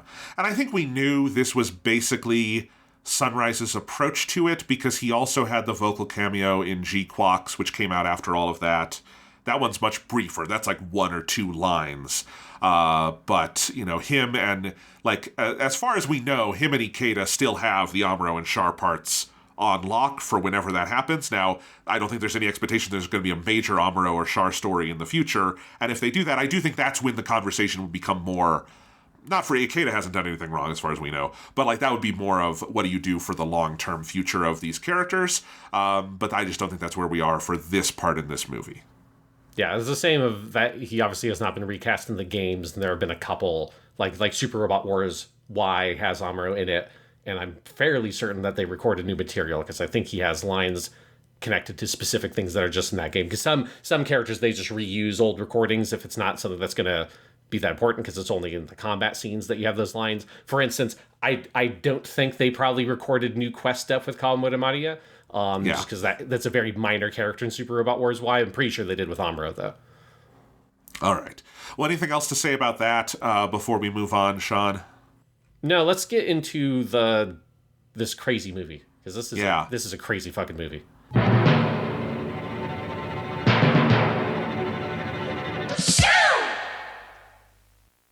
Thanks for listening to Japanimation Station. If you're enjoying the show, please remember to like and subscribe, leave a review on Apple Podcasts or Spotify, and tell your friends. You can also find us over at the Purely Academic Podcast, our potentially educational variety show where we talk video games, movies, TV, and more every month. And you can read my movie reviews and follow everything we release together on the Fade to Lack Substack at www.jonathanlack.com. And now, back to the show.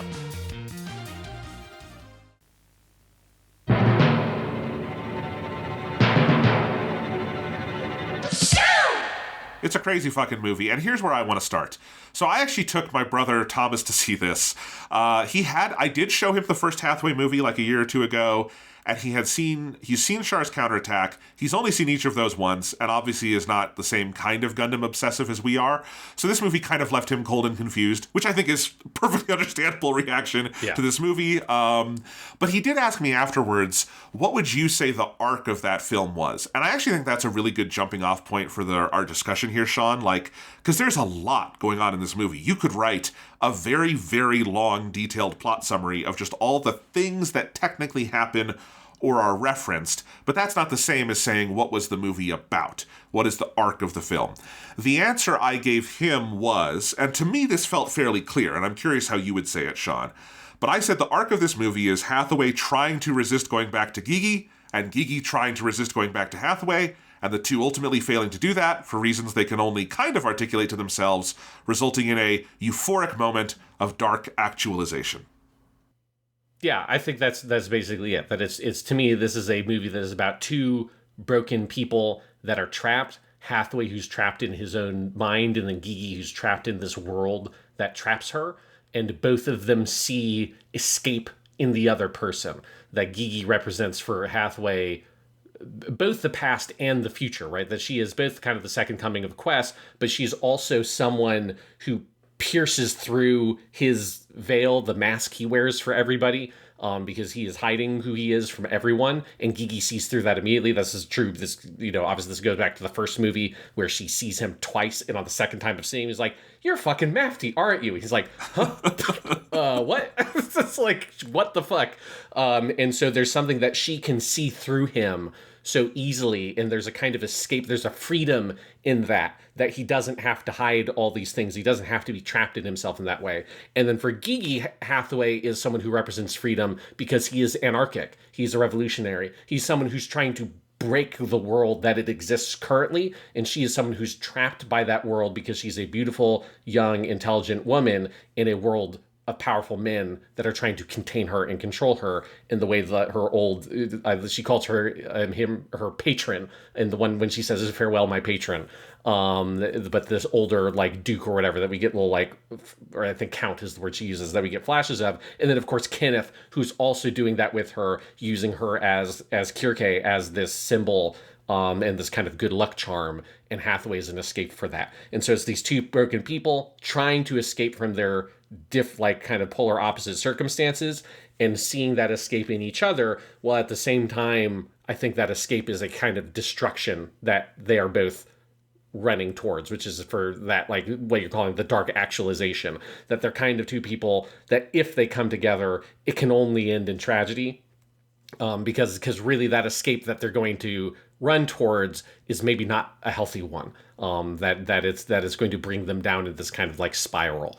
But yeah, I think it's a fascinating thing because it does, to me, I think for both of us clearly, it does have a very clear character arc, and an arc for the movie, which is why the ending, and specifically the Sweet Child of Mine, chord arpeggio, when that hits, it hits like a fucking lightning bolt, because it grabs what was these kind of like vague threads that the movie had been playing with, and it all comes together so beautifully in that moment. And we've talked about the Kisho Tenketsu plot structure in Japanese storytelling and Chinese Asian storytelling in general, and I think this has that Ketsu effect. It has a sense of everything ties, it clarifies in this like powerful moment right in the ending.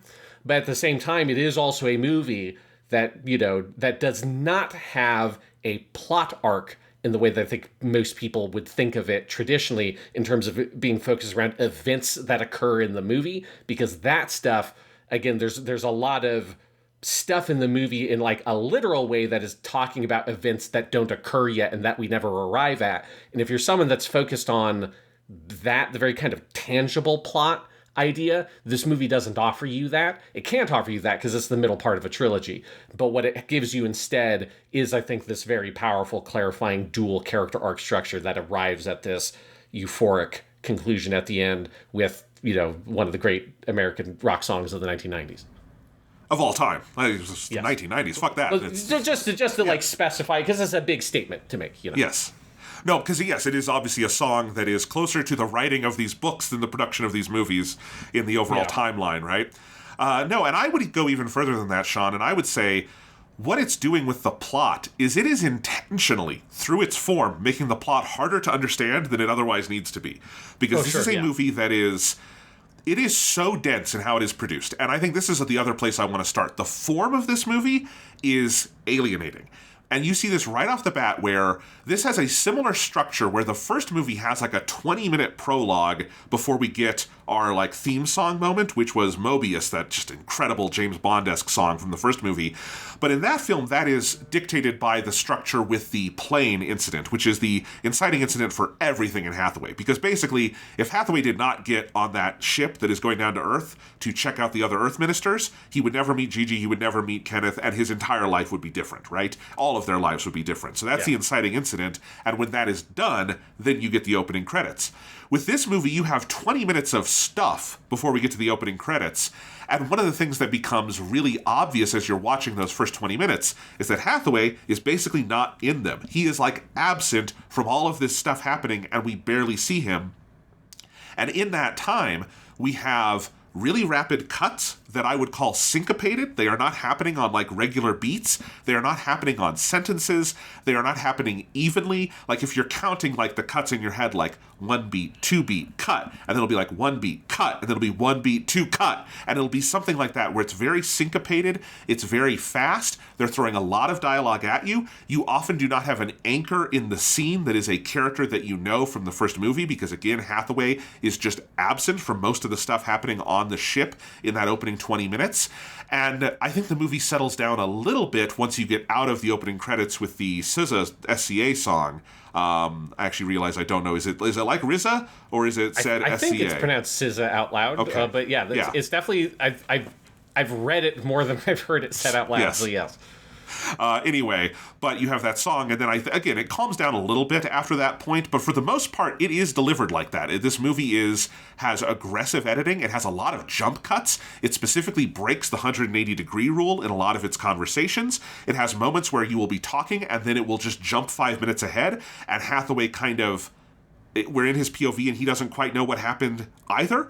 And I think as the movie goes along, you build to these big anchoring, load-bearing points in the movie, as you said, Sean, to the three of which to me are the musical montage with Gigi in her apartment, the musical montage with Hathaway's memories with Keelia, and then the final 20 minutes, the entire climax where he sees the vision of Amuro and Quest and all of that stuff. And I think in those load-bearing moments where we move, and all three of those are complete movements away from plot. None of those are dealing really with plot details. They're dealing purely with like the sensory information of being in this world and being in the minds of these characters as they move through it. And I think so much of what this movie is doing is weaponizing the density of the plot information to become the background radiation of how these characters are drifting through a world they feel very detached from. Like one of the things that like snapped into place for me, Sean, when you get to the Gigi musical montage with the song Kirke, which is the Sawano song sung by Senna Rin. And that song is about her basically arranging the furniture in this apartment that has been paid for by the Count in Hong Kong. And that scene, and it's the first time in the movie you don't have dialogue for a little while. And that scene so beautifully expresses what Gigi's life is as this person in a kind of gilded cage where her options are how she rearranges the furniture in a room that has otherwise been chosen for her. And it so clearly, it so snaps into place for me. Why are we alienated from everything? And it's because that's how Gigi feels. That's also 100% how Hathaway feels. He is not Mafty because he chose that name and started this revolution organically. It has been thrust upon him as part of this revolution. And he feels so attacked or like restrained within it and within his own mind and within his own guilt. And I think those moments start snapping into place why the movie is the way it is. And so while it is setting up a lot of dominoes that we know are going to fall in the third movie, I also think it's very canny in knowing that you can't have plot information that will be unresolved and just treat it straight. You have to filter it through the minds of the characters.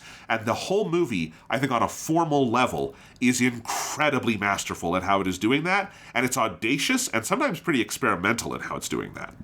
Yeah, I'm 100% with you that it creates this sort of like intense noise and chaos with that information that it bombards you with and that it bombards Hathaway with in particular as they're planning out all this stuff. And there's just like all these like fiddly complicated details that they get into of things that do happen but don't happen. They think are going to happen, but it doesn't happen. And it's a diversion, but it's not a diversion, but it diverted this and then it didn't. And it's like these sort of like, this kind of mind game tactics of all the stuff going around what is happening with this central conference that is going to happen in Adelaide, but will it, but it won't, but it will, we will divert it, blah, blah, blah, right? All that kind of stuff. And it creates that sort of chaos that then you have these brief moments when the dialogue leaves and it's those two montages. The first one you're identifying with the Kirke song with Gigi, where it is such a point of relaxation, or at least that's what I felt when that montage played, where all the rest of it melts away for a moment as you get the sensory experience of the song and you get this, montage of seeing this character, and it lets your mind get to kind of focus on something, right? Whereas for a lot of the movie, there's so much chaotic information that it's hard for you to kind of like focus on what's important, what do I need to pull out from this as like as an active viewer and audience member. And then when you hit that montage, there is, I think, just this kind of emotional reality that it delivers with such clarity that you're saying, of where she is someone who lives in a cage, who is given the power to decide what does that cage look like from the inside, and that's all she's able to do, right? And that, there's all these like great little tiny moments.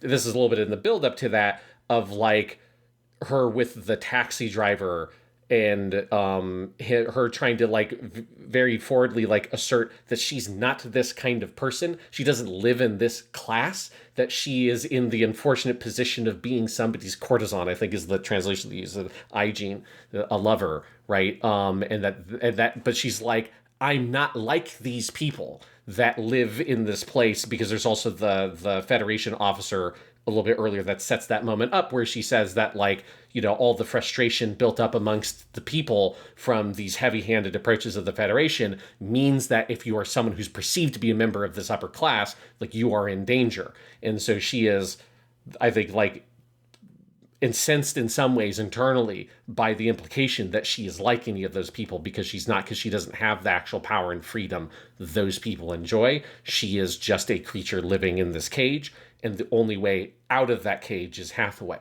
right? That's not a thing that Kenneth offers her. And so there's something about that montage of seeing her select the dresses and like the paintings and all this kind of stuff that is using a language that in these kinds of movies that would have this kind of almost like makeover montage are supposed to be very empowering moments, right?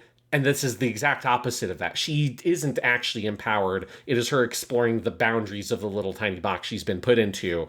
And then ultimately, she decides the thing to do is to leak information to Mafty through her connection with Hathaway, and give them that information about Adelaide. But it is a very canny thing this movie does, and a fascinating thing the movie does, of using this plot noise as a thematic and an emotional tool to get the audience into the headspace of these characters, and then have these brief moments of clarity that kind of burst through the darkness. It also speaks to me of, they've already made one Hathaway movie, and they know what a fucking weapon Hiroyuki Sawano is. And I feel like this time, I love the Sawano songs in the first movie. Tracer is the insert song, Mobius is the opening song, and they're great. I think Mobius, I wish it played longer, because that song is so good and they only use a little bit of it. And I think Tracer is well used, but it's not as fulsomely used as the songs here. And I think you can tell they know that they have a secret weapon in Sawano where you can have him do a song, give the movie completely over to that song, build the montage around it, and it has this focusing effect that you're talking about here, Sean, that it like makes you so intensely aware of, because I think Sawano's music is always, it's very synesthetic to me, it's very sensory, it's always, and this is why it works in something like Attack on Titan, is it so puts you in the mindset of the people in the moment. Like, Attack on Titan needs the grandeur of Sawano music to like sell the excess of its storytelling. And I think in those moments here, where you have a big, Senna Rin sung pop song by Sawano there, that you can just give the movie over to that. Or later on, the one that's her and Alexandros, the song End Roll in the Kelia montage, does the same thing. And it's so clear that I feel like that's the production knowing what they have. And I would not be surprised if the script like specified, this is a musical montage, this is where Sawano comes in. And I think that's part of why the opening and ending are existing songs, because his focus was not those, it's those moments where we come in with like a weaponized musical strike, and it is so well done. Yeah, I'm with you. That it is where this movie's energy is focused. It does make sense that you use, one of the best modern composers of anime in order to do it, right? If you're going to get someone to do your anime music, it's hard to get anyone better than Sawano. And he already just created such a unique body of music and a kind of sound for that first one that you get to expand on that here.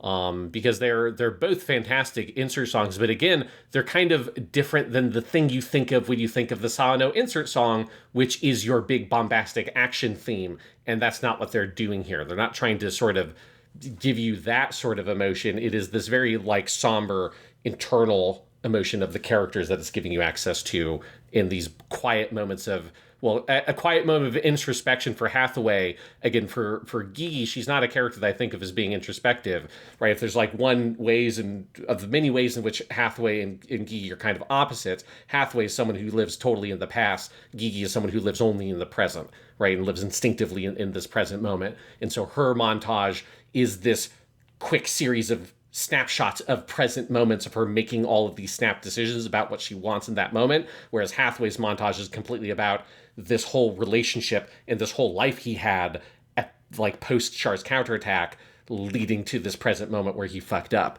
And it's the ways in which those two montages reflect the different mindsets and attitudes of those two characters, and the style of the music reflects that as well.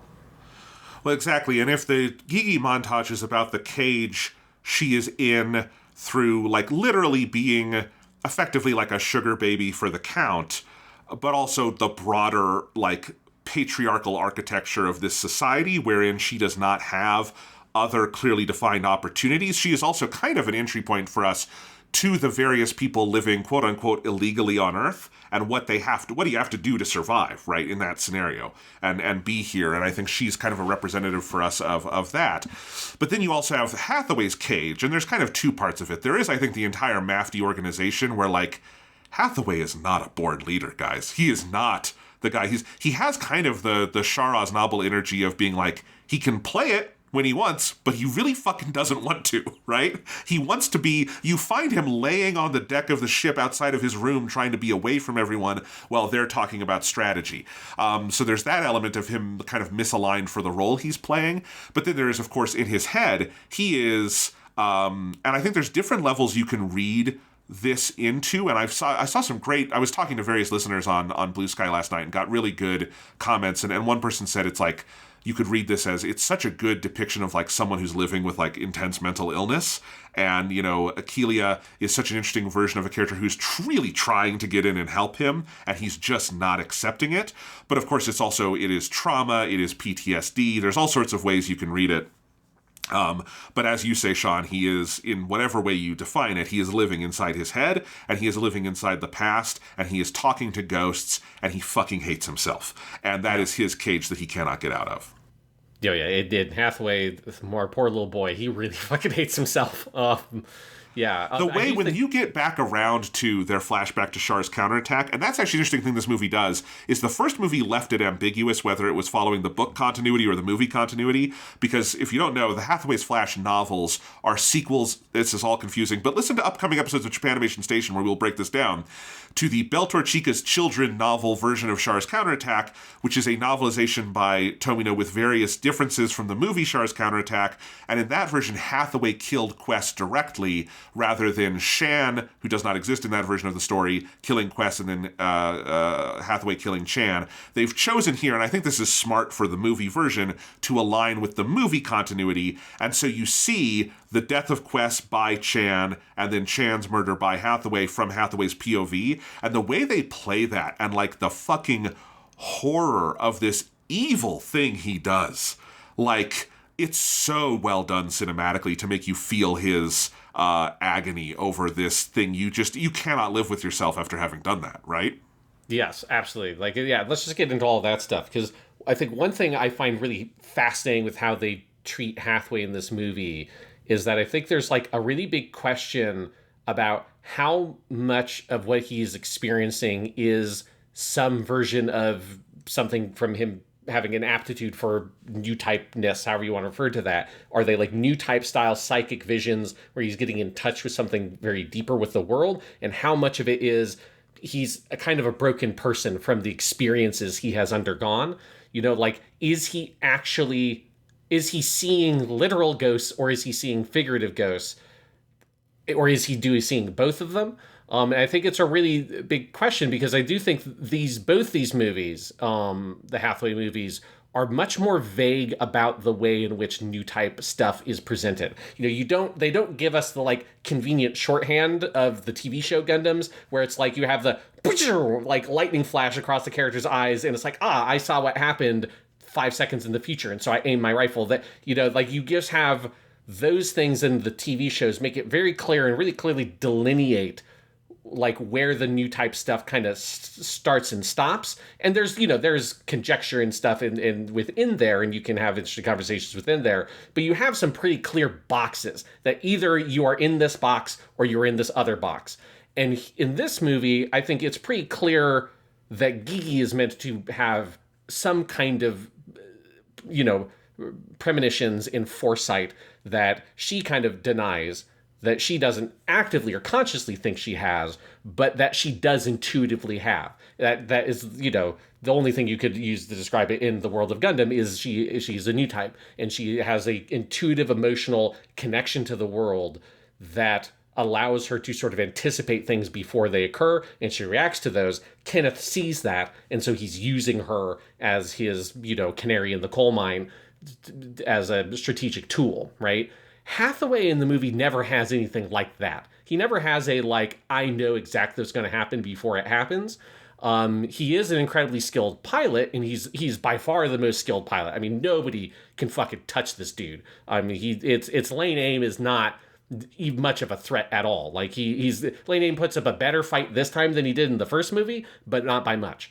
And so that leads you to think maybe he has this kind of like new type like aptitude like an Amuro or Camille, but he doesn't have any clear psychic giveaways. And so these moments of incredible mental duress where he is having visions, where he is seeing things, he is talking to thin air or to these visions, like, is he a new type and he's having new type experiences, or is he like effectively schizophrenic and he's having a complete break from reality? And he is having full-on hallucinations about these things. And we see that he has medications that he's refusing to take, that Kelia has. And I think it's something that is a really fascinating thing that defamiliarizes you from a lot of assumptions you have within the world of Gundam that you've learned from all these other things you've watched, and puts this new type stuff into such a different framework. And I just found that whole experience at the ending really powerful, because there are so many things they do that where you're kind of gives you information to lean one way or the other, and then they scramble it again, like having Hathaway talking to Amuro, but then they are both saying the same things, and Ono Kensho and Furuya Todo are both saying the same lines that are overlapped on themselves, and he starts talking to himself while looking at Amuro. Like, there's all these things like that I just think put Hathaway into this position where he is so much more broken than any protagonist we have ever seen in the world of Gundam. And it just makes you get this sense that, like, the world is so fundamental, the world he exists in is so fundamentally fractured from his perspective that he is not capable of perceiving what is reality and what is not in a way we've never seen a character like him do in this franchise. Well, and one of the other ways Gigi and Hathaway are mirrored in this sense is Gigi's new typeness is so the traditional one. It kept making me think of, when you first, I think this is more in the movie version, but you get it a little bit in both, where when Matilda, the lieutenant in Gundam, meets Amuro, she keeps calling him an Esper. Like, you must be an Esper. Yes. That we get that word before we get new type, and that word implies seeing the future, right? Or seeing other people's thoughts. And that's what Gigi can do. She's got that. Hathaway never sees the future, he sees the past. So you've got one person who can see into the future, one person who is stuck seeing into the past. And because of that, they're always kind of looking past the present. Neither of them are quite in the moments they are in. Gigi is always thinking kind of one step into, she never seems like she's fully present in the moment she lives in, right? We even get this with her interactions with other people in that fantastic scene where you have Kenneth's kind of girlfriend there, and she is being polite until she finally whispers something that we don't hear that is so offensive that she gets slapped, and she fully leans into the slap knowing it's coming, which is such a good, like, I think, little distillation of who she is as a person and how she lives in this world. Whereas you have Hathaway living into the past in this way that, yeah, absolutely can read as schizophrenia. One of our listeners on Blue Sky talked about how this movie kind of takes the imagery that you've seen in other Gundams of, like, the ghost parade or the new type flashes and turns it into this complete break from reality that, mimics kind of depictions of, like, schizophrenia or something. And so it takes the kind of some of the new type imagery and makes it really terrifying, particularly at the end when he's almost about to burn Lane Aim alive with his saber because he is not even fully cognizant that there's a person in there and what he's doing and stuff like that.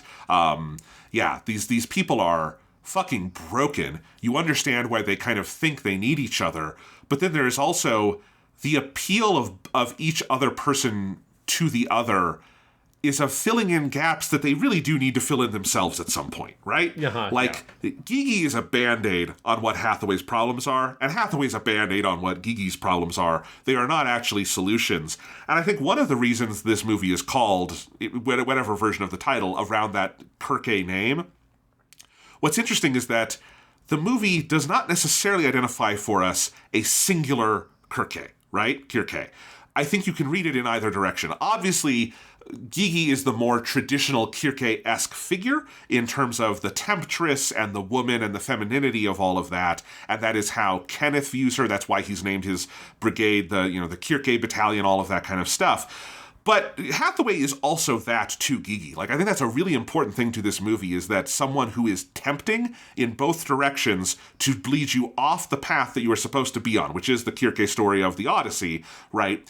And the moment of the ending is not one person giving into that, it is both of them at the same time giving into it. And I think that's part of the push and pull that makes this movie have as clear a character arc as it does. Yeah, I've liked that reading, and yeah, just like the Kirke stuff, of course, from the Odyssey is that she's the nymph who, or goddess, however you want to refer to her, who lives on this island that if you eat her food, it turns you into pigs, and you will be stuck on that island seemingly forever. And Odysseus, on his path home during his Odyssey, stops there. And he becomes Kirke's lover, right? He doesn't actually eat it. He doesn't eat the food, and instead he becomes her lover for like a year. I forget how long, but it's a long period of time. It's one of those that when you're doing the Odyssey or like teaching it to freshmen, they're like, why the fuck is this dude just staying? Like, is he supposed to get home? Like, why did he stay on this island for years? And he has kids with her, right? Like the whole... I don't... Maybe that's in another version. I was reading about this last night. I don't think not in the actual Odyssey. I'm sure in mythology, there's like 1,000 different versions of things. In the Odyssey, it doesn't depict that. But he stays on this island for a long period of time, at least a year plus, has a sexual relationship with Kirke, and then eventually must leave her behind. And so I do think that there's a lot when you're looking at that story of it being, there's the temptress thing, there's this like, she is someone who is preventing you from getting to where you need to be, but there is a solace in being with her and like in staying there. But then there is also, she is a woman who is left behind by these people that come to her island, and she's left kind of forlorn there. And so I think there's some of that in your kind of like the more modern readings of the myth that take your more like looking at it from Kirke's perspective thing, which is something you get more these days. I say these days, I mean of the 20th century. It's relatively these days compared to a story made in the 8th century BCE. But like that sense of Kirke is this person who is left behind and is trapped on that island. And so in those ways, I do think like Gigi is a good and interesting analog for Kirke, that like she wants to leave the fucking island. She does not want to be here. She wants to go. She wants to be able to have the adventures. She wants to go sail on the boat and doesn't just want to be this temptress. And so I do think that there's some of that baked into this movie as well.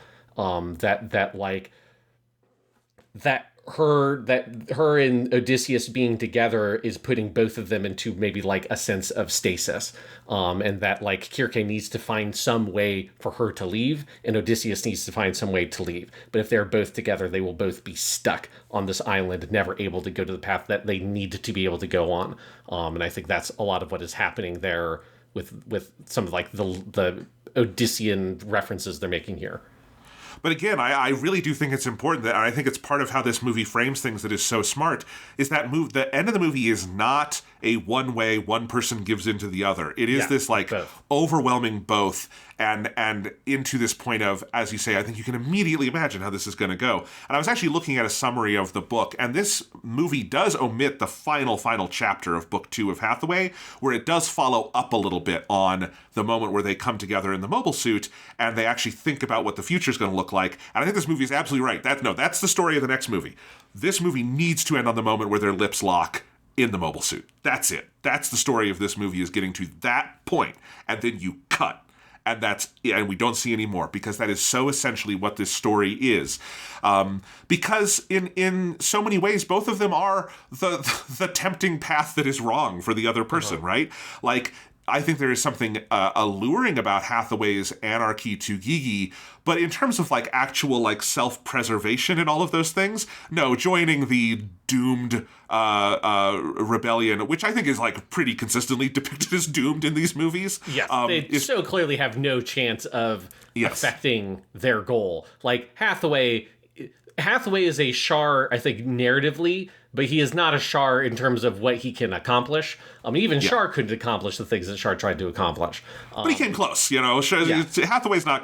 The meteor is not in the atmosphere yet, right? Yes, I don't think there's any question that Hathaway is going to be able to accomplish the goals of killing all the Earth ministers, and then you know, he's just got this like crazy plan. It's like, step 1, kill all the Earth ministers. Step 2, ? Step 3, we're all in space now and everyone's off of Earth. It's like, what is the step 2? Once you've killed all the Earth ministers, what the fuck is supposed to happen then? And I'm sure that like the intellectuals behind the revolution probably have ideas about what that is, but I don't think Hathaway has any fucking clue. You know, he's like, I gotta kill these fucking guys, and that's my whole thing, and somehow that's going to get everybody into space. Yes. So, like, in that sense, you know, this is not probably where Gigi should be if she wants to live a long and happy life that is actually free, right?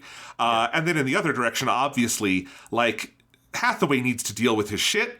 And because a lot of this has been prompted by this encounter he had with Gigi, she is the thing that he is running from and not dealing with his shit. You know, the probably the smart thing for Hathaway to do in this movie would be to listen to Kelia, take his meds. You know, he can be with her maybe or maybe not, but like, committing himself to the present where he is would be the right thing, and this is not that right thing.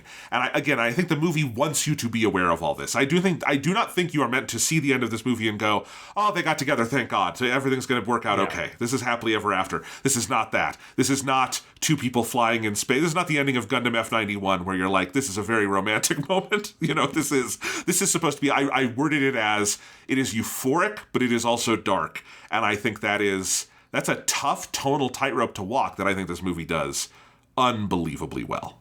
Yeah, that these two people find so much joy and relief in the other, but that relief is temporary or is almost like phantasmal, right? That like, you know, I mean, if you extrapolate out to the like, and what if somehow they both do live long lives with each other and have a full relationship? It's like, I don't think that Gigi will ever actually be able to help Hathaway deal with any of his shit, right? Like, you know, I don't think she, like, I think she feels the, like, what he's trying to do as Mafty and break the world, but I don't know how much Gigi, like, has insight into the depths of guilt that Hathaway has and that has broken him. And you do get a sense that Kelia, I don't know if Kelia knows the shit about him having killed Chan. Like, that is like, there's like a real like original sin thing to that with Hathaway, but she knows all the Quest stuff because there's a line of dialogue with Kelia where she says that, like, you know, that maybe this is the woman, Gigi is the one that can rid him of Quest. So it's like, clearly he has confided enough into her that she knows who Quest Pariah is. She understands that he is haunted by these ghosts and she is actively trying to help him. And I do think like one of the most potent little scenes in the movie is early on when they're together and she's asking him to take his meds and he refuses. And then he rolls over on the bed and she's sitting at the table eating her food. And it's like the sounds of her eating to Hathaway are like nails on a chalkboard. And there's that sense of like, now that he has gotten this taste of this like exotic, different thing that Gigi represents to him, the sort of like regular comfort that is the thing that actually he needs of someone who is really trying to help him and trying to be his partner, that is something that is not just he's not responding to, that is like actively disgusting to him, that he can't look at her, he can't hear her, because he does not want to or feels like he can't do the work to help himself and to get better, and because that is hard and it's not a thing. It's, you know, he's going to have to fuck himself up in some ways in order to do this. He has that like sort of, typical response to, I don't want to take the meds because it makes me feel foggy. But it's also that he doesn't want to confront all the things of why he needs to take these meds and all these other things that are going on with his life. And Gigi is someone who gives him this sense of temporary relief, but it's never going to be a thing that actually gets him beyond the position he's currently in. And eventually that temporary relief would chafe and turn stale and turn on him. And maybe, I don't know how like their relationship plays out in the third movie. Maybe that's what happens. But like that relationship in a long-term sense is never going to lead either of them to the thing that they actually want. Well, in part because they live on different planes of existence, right? Like they just see the world in such fundamentally opposite ways that they are, in some sense, always looking past each other onto the opposite horizon of the past or the future, the pain or the ecstasy, whatever that is. And I think all of these things you're talking about, Sean, this is what makes Hathaway feel like adult Gundam. It's not because it's more sexually explicit or more violent. It is those things versus other Gundam stories generally. Like, obviously, there's some that would be on the same level as this of those things. But I think it is that it is dealing with those kinds of, like, really thorny adult emotions and issues of what is it to be a partner to someone in an adult relationship? What is it to be on medication, and what does that bring with it? Because the meds never do the work on their own. It implies other things that he would have to be doing and committing to that he's not. My boy needs therapy, man. He needs a lot of fucking therapy. It's like you can't just take the meds, man. Like there's a whole lot more that goes with that. I mean, therapy is that is the thing that all Gundam boys need, fundamentally. Every single one of them. And Judo's okay. I think Judo probably doesn't need a therapist. But, most of them need a therapist, at least in the Universal Century. Or maybe a grief counselor in the case of Victory Gundam. I don't know. But, but the other, the adult conversation around this is interesting because my understanding is that this movie does tone down some of the sexual imagery and content of the Tomino novels, which does not surprise me, having read some of his other stuff, which can get very explicit. But I do think the movie still is very, awake to this idea. I was reading some of the YouTuber Lady Emily, who has become a huge, giant Gundam fan in the last few years, her thoughts on this movie, and talking about what struck her about it was how much this movie is about the embodied sensation of being a man and a woman in this world and having sexual urges while all this other stuff is going on. And you see this especially with Hathaway and how he keeps talking about ridding himself of these carnal desires. He has this very self-loathing view of it, which obviously is this fundamentally unhealthy way of viewing it. But those sexual politics are, again, I think they're probably toned down from the text of the novel, both because this is not a novel and so you can't say things as explicitly, but also, for other reasons. But I think that all still comes through very strongly in what the movie is doing, in that we've talked about all the temptations, but part of the temptation is just they do indeed want to fuck and they have not fucked yet. That is, to put it a really blunt way, so much of that first Hathaway movie is about this unfulfilled attraction, and so much of this movie is about that continually unfulfilled attraction.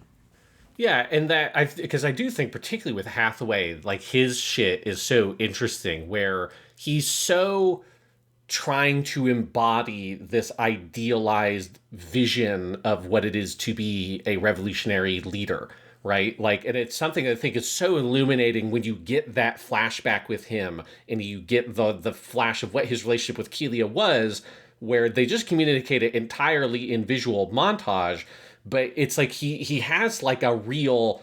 It's a real communist revolutionary kind of backstory he has, where it's clear that he legitimately went to this university to study plants. At least if, maybe he was studying something else at that point. But clearly he went to university to study. There he met Kelia. They started this relationship. But the intellectuals at this university were starting some kind of secret revolutionary movement. And Hathaway gets wrapped up and pulled into that because, of course, he is someone who saw all the Char's counterattack stuff firsthand. And he has seen the ways in which everything that everybody did, including the fucked up shit he did in that war, has not led to a better world. And it has not led to the world that Amuro was fighting for, the human wisdom he was advocating for, that line is echoed in the ending of this movie, was not achieved. and that he sees all of that. He gets wrapped up into this revolutionary movement and pulls Kelia in with him. And I think that's such an interesting detail, is that doesn't seem to necessarily be a full-on true believer in the way that Hathaway is. She's there because she loves him, and he's gonna fucking get himself killed, and she's trying to support him, and probably does, like, generally believe it, but does not have the, like, I'm gonna put on, the Mobile Suit Gundam equivalent of the Suicide Vest and throw myself into Adelaide to blow up the whole thing, which is kind of feels like the attitude that Hathaway has. And you just see the way that Hathaway got so wrapped up into this revolutionary movement backed by intellectuals and academics, but is used as this kind of, gunman, as this, leader for the militant part of this bigger revolutionary movement. And all that stuff I just find so fascinating with his backstory, is that is his entry point. And from there, he has gone so far down this rabbit hole and has alienated the one person who was there with him before all of this stuff happened. And he realizes that before it's too late, that there is a world outside of being Mafty. There's a world outside of this revolutionary movement that he is completely blind to, and is the thing that Kelia could have pulled him from. This is Tomino, I think. Like, this is something that he is so good at. This episode is coming out in the middle of the first half of our Tomino-thon, and obviously Tomino has not worked on the Hathaway movies, but these are parts of the Tomino body of work because they come from his novels. And I think one of the things I've seen going through all the stuff with the Tomino-thon, and I think you see it probably most clearly in Hathaway, is that he's very good at separating what is the righteousness of the movement from what are the individuals inside that movement. And I think that's something that a lot of fiction is bad at, because we want to pretend those things are collapsible, and they are not. And I think Tomino can be completely morally clear-eyed about, as in the case of Hathaway, Federation bad, Manhunter bad, all of that bad, the things Hathaway wants, good overall. Like, if the world they wanted came to fruition, that would be good. But the people trying to do that are imperfect human beings, because they always are, and this is why no revolution works out perfectly. And it's the uncomfortable thing we all have to live with. It is the question that has to be asked over and over again as continually leftist, revolutions ultimately fail. And they can't always just fail because the other side is stronger. They also fail because of, human frailties, because humans are imperfect, because imperfect humans cannot lead perfect revolutions. And I think that's something that Tomino is so good at writing in his stories, and I think you see that here with Hathaway, where the movies, I think, are very clear-eyed about who is, the overall good and bad guys in this situation, and how that is not sufficient to whether those people are healthy individuals who can actually pull this shit off, right? I think this also goes back to, Char's counterattack, where you can have immense sympathy for both Amuro and Char and their points of view and all this stuff, and the movie is also saying, but these are men, these are humans, these are people who cannot see past the ends of their own faces, and that is part of why things turn out the way they do in this unknowable way. And I think you get that in that montage, Sean, of remembering that Hathaway is a person who has gone through all of this stuff and ended up in this place where, he's nominally on the side of the angels, but that doesn't mean he can work miracles. Yeah, and that he is trying to be someone who can work those miracles, and he just never will be able to. And I think is where some of that stuff of him being like, I must abandon my carnal lusts. He's trying to be a saint. He's like, I gotta purge myself of those feelings because I have to be a pure being in order to save this world. And it makes you wonder how much of that comes from a sort of weird unspoken idolization of Char that Hathaway seems to have, where he has Hathaway has a fucked up relationship with his, or a fucked up connection to his relationship with Amuro, because one, he fucking killed Amuro's girlfriend, and I think some of his sex and woman stuff comes from there was this guy who was my hero, Amuro, and you get in the flashback, you see Amuro giving him the haro, I made this haro for you, it's the third model, all this kind of stuff, and then it's and his girlfriend killed my girlfriend, who wasn't really my girlfriend, and it had almost nothing to do with me, but I was boyishly in love with, and so I killed his girlfriend. And then he's, been kind of chasing after the ghost of trying to do the things that Char was trying to accomplish. But Hathaway doesn't know anything about Char. And it's interesting that it feels like he's making some of the same mistakes that Char made, because I think Char had some of these same sexual hangups. And we don't ever get like the same kind of internal, like I must purge myself from my carnal lusts and stuff like that. But it's clear that he had really complex issues with women in his relationship with Lala, and then, you know, in Zeta Gundam, all the stuff that happens with like Rekkawa. It's this like relationship that he sort of half engages and can't really follow through on, and drives her basically to Patna Shirako.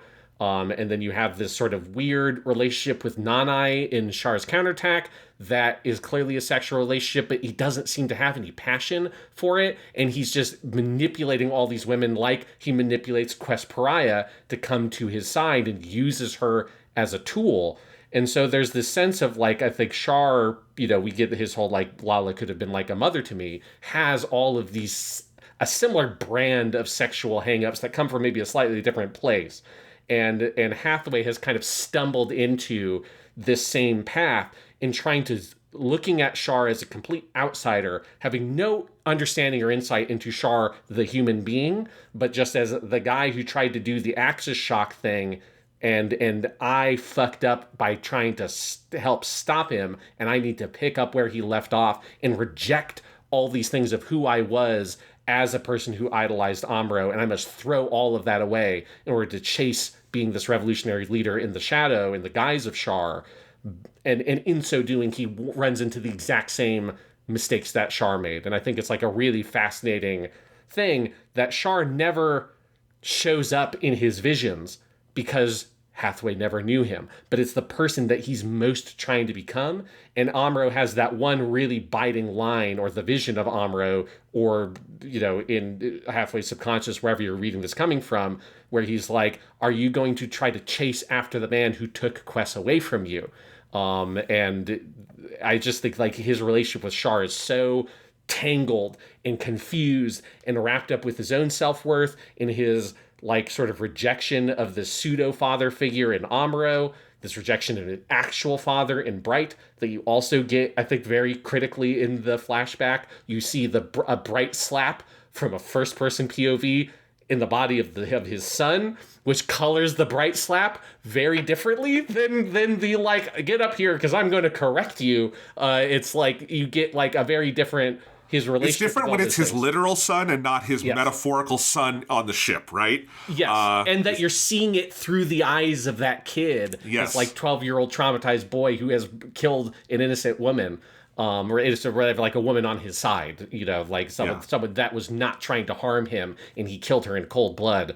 Hathaway's fucked up. He's been fucked up for a very long time, and I just think like the way that all these things are so tangled together, and it feels like he, in trying to become this vision of what Char is, he's just replicating the path that Char took without improving on it, without learning from all those mistakes, because he doesn't know what those mistakes were.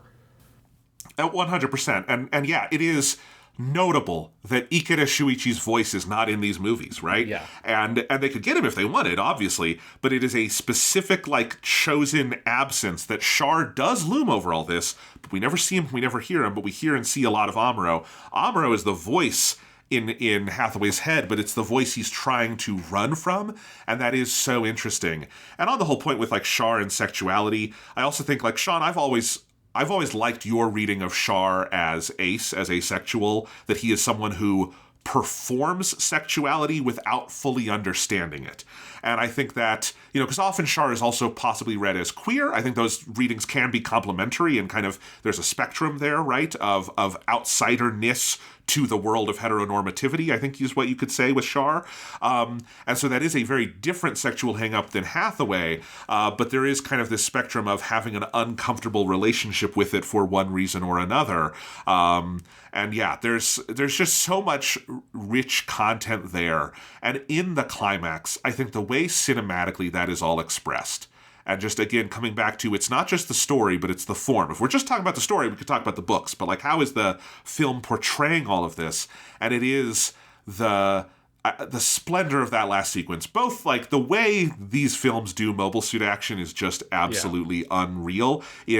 it definitely, to make another comparison, it does remind me of like the way Anno Hideaki does like kaiju stuff. Of it is just terrifying and mobile and fast and unbelievably destructive, and it takes place on this giant cinematic canvas where you see when the She Gundam starts just like carpet bombing the desert at the end of this movie, just the sheer scale of what it is doing. But then the way that turns into the kind of like Hathaway break from reality, seeing Amuro, the way we get replays of Char's counterattack that become layered over the reality of the moment we're in, all of that leading to the finale. It's by the time you get to that moment where he's got the saber burning through the test Gundam that Lane is in, and Lane is like scrambling to try to get away from this thing that is going to disintegrate his body. I don't know if I was breathing at that point. Like, the movie is so intense. Yeah, I mean, that whole action climax is incredible. I mean, the way that, as a continuation of the style from the first movie, they embody you inside the Gundam, or in the mobile suits generally, and that through the 360 cockpit, and the way that they visualize, like, the targeting systems and all that kind of stuff, like, it just feels like, you know, the ultimate realization of that idea. And it's cool because it's a kind of thing that these movies need to do, because these Gundams, the Penelope Gundam / the Test Gundam that Lane has here, and the She Gundam that Hathaway have, are these like crazy monstrosities that have taken the mobile suit idea to this weird point that is something that like could only have existed when he wrote the books for Tomino. Like, I just don't think you would ever have been able to do these designs with traditional 2D animation. They're so weird. It's like a half-transformed Gundam. It's like the Zeta, if it was at the halfway point where it is both a plane and a mobile suit, and so it has this infinite mobility, but it is still in the personified form of a human like shape. And yeah, I don't know how you would have animated that in 1988, you know? Yeah, it's bizarre. And then the way they move with the Minovsky flight system thing, where they kind of hover there. And I do love that this movie has a whole part way early on where it just gets into the weeds with like a whole diagram about like, well, here's the thermal reactor and the positrons and this and that, and it holds the Minovsky particles in stasis and all that kind of shit, you know, like it has all that happening. And then, but the super mobile, agile way in which these things fly and maneuver, like it's made more Top Gun than it is normal, you know, kind of Gundam mobile suit combat. And then for this movie, the way the action scene then explodes into Hathaway cuts the two of the pursuing mobile suits basically in half, and their nuclear reactors go off. And so you have the whole action climax happening in this nuclear cloud left behind by that explosion, which is where the visions start occurring, is so like gnarly. And the way that they visualize all that, I think, is incredible. But yes, when it arrives at the point where Hathaway has totally disassociated from reality and he is trying to kill Amuro, right? Which is also him trying to kill himself. That there's this fascinating thing of where, you know, you get all this stuff with Amuro, you get then him confronting, or we are exposed to the reality of Hathaway killed Chan, which is the most like dastardly thing anyone's ever done in Gundam in so many ways. Like, it's so fucked up. It's like so many people's reaction coming out of Char's counterattack is like that. It's so gutturally wrong what Hathaway did there. And this is why I've always preferred the movie version to Tomino's novel. I think the quest thing in the novel, which is effectively a repeat of the Lala situation, I just don't think it bites as much. I don't think it has as much of a kick as what happens in the film, which is so much darker, and I think plays on part of the theme of the entire Hathaway story, which is that there's this generational new type trauma that just... It's not a vision of people getting better each step of the way. It's of them getting all of this piled on them, and Hathaway is worse off than Amuro or Char was because of all this stuff dumped on him over the generations. Yeah, and then I do think the way the movie portrays some of this stuff in the flashback implies that I think Hathaway has some kind of understanding that him killing Chan, that there is a direct line from that to Amuro and Char's deaths, because him killing Chan is what releases the Psycommu device. That is then the thing that the new Gundam basically absorbs and creates the axis shock and and blows up, and whatever. Amuro is either dead or he's in another dimension, however you want to interpret the ending, but he's gone. He's very, very much gone. Yes. And that, I think that is part of the blame there as well for Hathaway, is like, he was participant to all of that, and his actions led to this outcome. And he's so haunted by that guilt that in those visions he has with Amuro, I love the way that they end up layered over each other, and you have like Furuya Todi and Ono Kensho saying the same lines, and like the way the mix kind of plays where one will go up over the other, but it's just him talking to himself. Meanwhile, he is physically trying to kill the kid who is the Amuro Ray of this movie. He is the young kid who doesn't really know what he's doing, but is an incredible pilot, trapped in a world of adults making, and is infuriated by the contradictions of it. But this is a very dark version of that, where this kid is not, because he's not the protagonist, he is not the one who always comes out on top, and Hathaway is just totally ripping him to pieces. And the way they play that scene where then all the music goes out, Hathaway has the blackout visor on, so you can't see his face. It's just the sound of him breathing, and then Saito Soma playing Lane Ames screaming as you get that camera where I love that it feels like up until the last moments where it's about to start burning through, Lane kind of seems to believe that he's going to be able to get out of this. And then like it keeps getting worse and worse. And then eventually he's throwing himself against the wall of the cockpit, screaming as the thing starts burning through. And that sense of how personal it feels, where Hathaway is just slowly moving the lever forward to push the saber in deeper and deeper to start burning it through. And the usage of these crazy mobile suits that have all these like the accoutrement, these like kind of almost massive exoskeletons that Hathaway has been ripping away into pieces, right? Until it's just like this little shell of what it once was. This thing that you see that deep on the inside, it resembles the new Gundam. And just that, I just think the way that it uses this, classic mecha iconography and structure, but in a way that is so brutally like intimate with the violence through the medium of these two machines. It's the most classic, Gundam shit, like it feels like this movie's version of what we got in 1979 with Amuro fighting Ramba Ral and the cockpits getting melted and then pulling it apart, pushing them aside, right? Like it's that kind of shit. But here there's all these layers of abstraction that Hathaway is putting on, where he has his fractured mind. That fractured mind is in this body. That body is in this pilot suit that is totally blacked out and cuts his face off from the world. That pilot suit is in this big cockpit. That cockpit is in this big mobile suit. That mobile suit is in this big like frame that exists, and all of that separates him from this action of him about to kill basically a teenage kid brutally, and he's just slowly going forward until Gigi and the other ship pull him back from it with that radio message like, we give up, like, please don't fucking kill him, man, like we just fucking, well, because there's no reason to kill it. He's won. Yes. There's absolutely no strategic imperative to doing this. He's totally ripped the whole mobile suit to pieces. Like he's destroyed that thing completely. Exactly. Like this is a powerless child effectively, and is the shadow of Amuro Ray, which is the shadow of Hathaway Noah, because Hathaway and Char's counterattack is the kid Amuro Ray of that movie. He is the boy, so maybe new type, who is kind of like genius mobile suit pilot because he's able to go out and steal one and try to save the day. But his version of saving the day is killing his mentor's girlfriend and getting really fucked up. But it's all the way that all these roles of the like the roles that the Gundam boys are allowed to play have stacked up through history, and now Hathaway is in this very dark position of trying to kill the shadow of his own mentor and himself in this mobile suit, and just how all of that stuff comes together in that scene. It's so chilling. It just absolutely took my breath away when I was watching it in the movie theater. I couldn't agree more.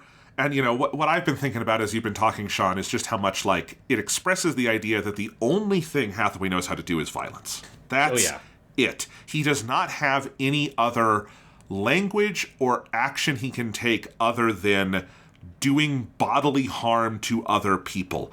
And, I'm not going to say that is never not justified in a revolutionary setting like this, but it is definitely never the whole picture, right? Yes. And Hathaway is detached from whatever that bigger picture would be. He's, as you said earlier, he's in that position of kill all these people, victory, right? Like he doesn't know what the other steps are that would need to be there to justify any of that violence. And so much of that, I think, comes down to the fact that the ultimate person he wants to do violence upon is himself. He is in this to die. Like, I think that's so clear in this movie. And I think it's intimated in the first. I think it becomes much clearer in this one. I think it's part of his fascination with Amuro is also that Amuro died in front of his eyes in this heroic blaze of glory, you could almost say, right? Like, Amuro had this ultimate expression of human willpower and a hope of, like, if this is a thing that this guy could bring everybody together, friends or allies and enemies alike, in this desperate bid to save the Earth and go out in this moment of a true miracle, which is what Amuro did. Like, I mean, there's, while he's both trying to, kill Amuro and kill the shadows of himself and trying to kind of chase after Char's methodology, like, I do think he wants to be a martyr in the way that he saw Amuro become this martyr. And maybe that's part of also this, like, he's trying to be a martyr in this, like, I have to be void of carnal lust and bodily, sin, basically, and must be a pure being because he did see, this almost Jesus Christ-like miracle be performed right in front of his eyes by the Gundam boy of all Gundam boys, Amuro Ray. Amuro, who is, like, obviously Amuro is an imperfect character, and we can have the argument that Char has of did he ever reach his full potential, but Amuro was a hero. He ended the 1 Year War, he saved Earth in Char's counterattack, he saved millions, billions of people, he did a bunch of great stuff in Zeta. Like, Amuro is as, like, pure a hero as this world has had, and, I think it's interesting how Hathaway both hates and wants to replicate that life that he saw, but didn't fully understand, of course, because he was a kid, and at that point Amuro was an adult, and blah, blah, blah. But it is this, in the way that I think a lot of Tomino stuff is Freudian, it is this, there is so much Freudian shit here we could go into with all of the sexual hangups and stuff, but there's also the death drive component of all of this, the doing violence to do violence upon the self, and the way he's living this life. There's so much going on in this movie, Sean. Oh my God. Yeah, it is ridiculously rich. Yes. Yeah. And, just to go back to that, I feel like we maybe gave it the short shrift. That middle montage of the flashback with Kelia, you talked about a little bit, but the choice to do all the exposition of Hathaway's backstory through a wordless montage that is so fast and often out of order that you can't even piece together a completely clear chronology or causality to it, I think is one of the boldest things in these movies. I love how that is done. I love the way it just is this assault of images that come unbidden, that is intercut with him trying to run after Kelia. But we never even see what the ultimate result of that is. He clearly doesn't get to her. He doesn't get to anywhere. He's just running after nothing, which says so much. That song there, End Roll by Senarin and Alexandros, is so good. Oh my God. I do think this is a movie. This is a 2-hour movie. But I think it is so smart in how it really does have these 3 load-bearing sequences. It's got 2 montages, and it's got the maybe 20-ish minute climax. And the movie exists for those scenes. And I absolutely do not mean that as a criticism. I mean, I think it is so smart in how it builds to these moments of a kind of pressure valve release of revelation for us. And those scenes obviously would not have the power they do without everything building in and out of them. Yeah, and I think it's a solution to the problem of how do you make the middle trilogy movie, which is a very hard problem to solve in every story. Obviously, would need to go about it a different way. But I think these, like, that sense of the chaos of all this information you're getting from all these different directions with those moments of clarity with these 3 big scenes. And that one with Hathaway's relationship with Kelia, it's such a beautiful montage, but I think the most powerful part of it is the ending of that it ends and it's just Hathaway standing in the road in the rain. And it's like, I just love that it's not even clear if Kelia was in the car he was trying to run after. She's so, you don't see her at all. You don't see a shadow of her, right? He just gets that, like, Julia, the one girl, the mechanic girl, tells him that piece of information that, like, she's going to leave Mafty after this. She's going to leave the organization after this. you're never going to, she's never going to see you again. She hopes that you stay alive. And he doesn't even like really, she hopes that you survive this thing. He doesn't even hear that last part because he already starts like sprinting off. And I love that you get that, but you never see Kelia. You never get a sense of like, what is she thinking or feeling or responding to any of this, because she is already out of Hathaway's life. And there's just a sense of like, I don't feel like I've ever seen a scene like this be played out quite that way, where it's so cold that you'd never see her at all. That is denied the audience so completely and thoroughly. Again, that it's not even like you get a shot of her in the car and seeing Hathaway running in the side mirror and just being like, keep driving or whatever, right? Like, because this kind of scene, you've seen it in a million movies. It's a super common sort of trope, and maybe it ends with them reuniting, or it ends with that they don't. But it's like, I'm running after the car, I'm running to get to the airport, whatever, like it's your classic romance scene of like two people either going to break up or about to break up, and in this desperate chase to try to end that. But I don't think I've ever seen one that just so removes the other person from the equation and leaves you with the protagonist standing cold, wet, drizzling in the middle of the rain, in the middle of the road. It's just such a harsh sequence, but so powerful. Because also the relationship they show in the montage, I think, is really powerful and touching, because of the way it feels so real and grounded. You see the whole journey of these two people and how they came together, these moments of intimacy they shared, but also the slow building of things, particularly from Hathaway, of choices he clearly made that built up this wedge between them. And you see this like very outwardly happy Hathaway in the early stages of the revolution. Like, I love there's that little moment where he's like getting them the new like IDs or whatever that they're going to use for whatever mission, and he runs over and hands them to her, and with this big grin on his face, and she takes a look at them, and by the time she looks up, he's already gone, because he's so wrapped up in the revolution, and he just takes her completely for granted. I just think the way that montage shows you all the phases of this relationship, how it started, how it developed, what it gave them, and also how it started to break down, and then it just ends. It's really beautiful and very tragic. Because the other thing about Kelia is that she is kind of symbolic of his true buy-in to the revolution, I think, of how close he is to it. And part of the entire story of Hathaway is, I don't know if you would call it a wavering in his belief in the cause, so much as his like attachment to it, that this story, the inciting incident, is him getting on that shuttle because he's, as he tells us at least, he wants to see the people he's planning to kill. But that implies that there is something he had to be working out. And so we come into this story with him having already wavered in some degree around all of this and started dissociating from it.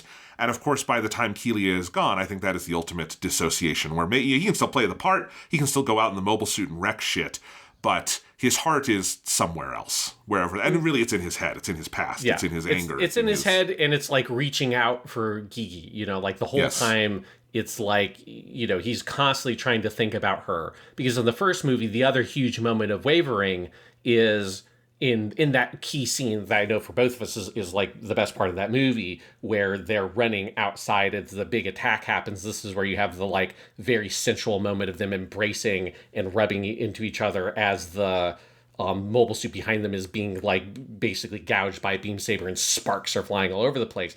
But that whole scene is...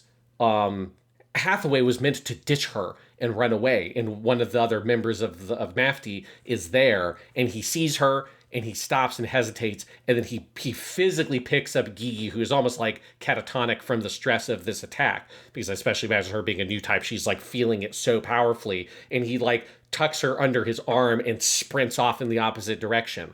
And that's where you see this, like, he has an intellectual commitment to this cause, but his heart wants something much more simple and human for himself, and he sees that in this like instinctive connection he has to Gigi and all those things.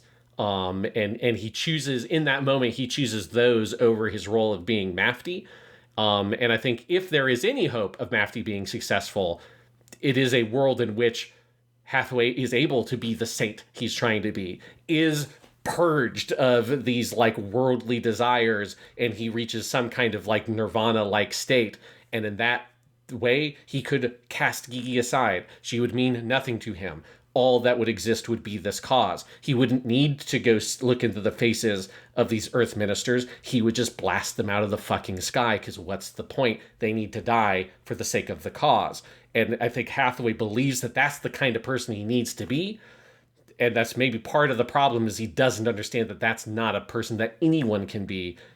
That's just not humanly possible. And that like the closest he ever gets to that person is the guy who's about to coldly murder a defenseless teenager trapped in this cockpit that he's just going to fucking shank Gundam style. Which would achieve nothing. Which would achieve... Yes. Absolutely nothing. In fact, it would probably make him more of a target and blah, blah, blah, right? Like, it would be bad. And just create more guilt and self-loathing. Yes.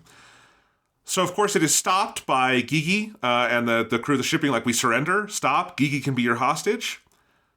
And then we get one of the greatest needle drops in cinematic history. We need to break this down, Sean. Oh, my God. Sweet Child of Mine is a great song. It is also an overused song in movies and TV. It is like a pretty widely used needle drop that I think has been used. Like, the last Thor movie, Love and Thunder, relied on it a lot, and I don't think did anything interesting with it. Somehow, it is so perfectly timed. It is so cued into, I think, the euphoric emotions of what that song is. How, knowing that what the punctuation mark of this movie is, where we need to be let out of the theater. And I think that there's some other things also that's very canny about the use of the song, including that this is the rare use of it in a movie that includes the bridge of the where do we go now, which is so key to what this movie is doing. It's about the euphoria and then the come down, the clarity.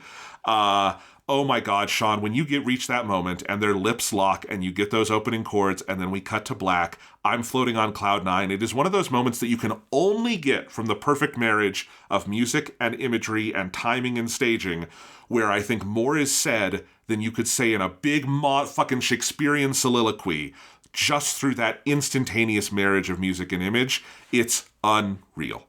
Yeah, absolutely. I mean, it really helps that Sweet Child of Mine has just one of the most iconic openings of any song ever. Yes. With that opening guitar lick, and it's just that comes on, and it just strikes you so immediately. And I do think it is that, like, it feels like musically, just like the tone and the style of the music just hits the scene so perfectly. But I do think it is also that the movie is caring about the actual song like properly and not just using it as a historical artifact. I imagine that some of that probably comes from a cultural translation of that this is an American song that is being now used in a Japanese production.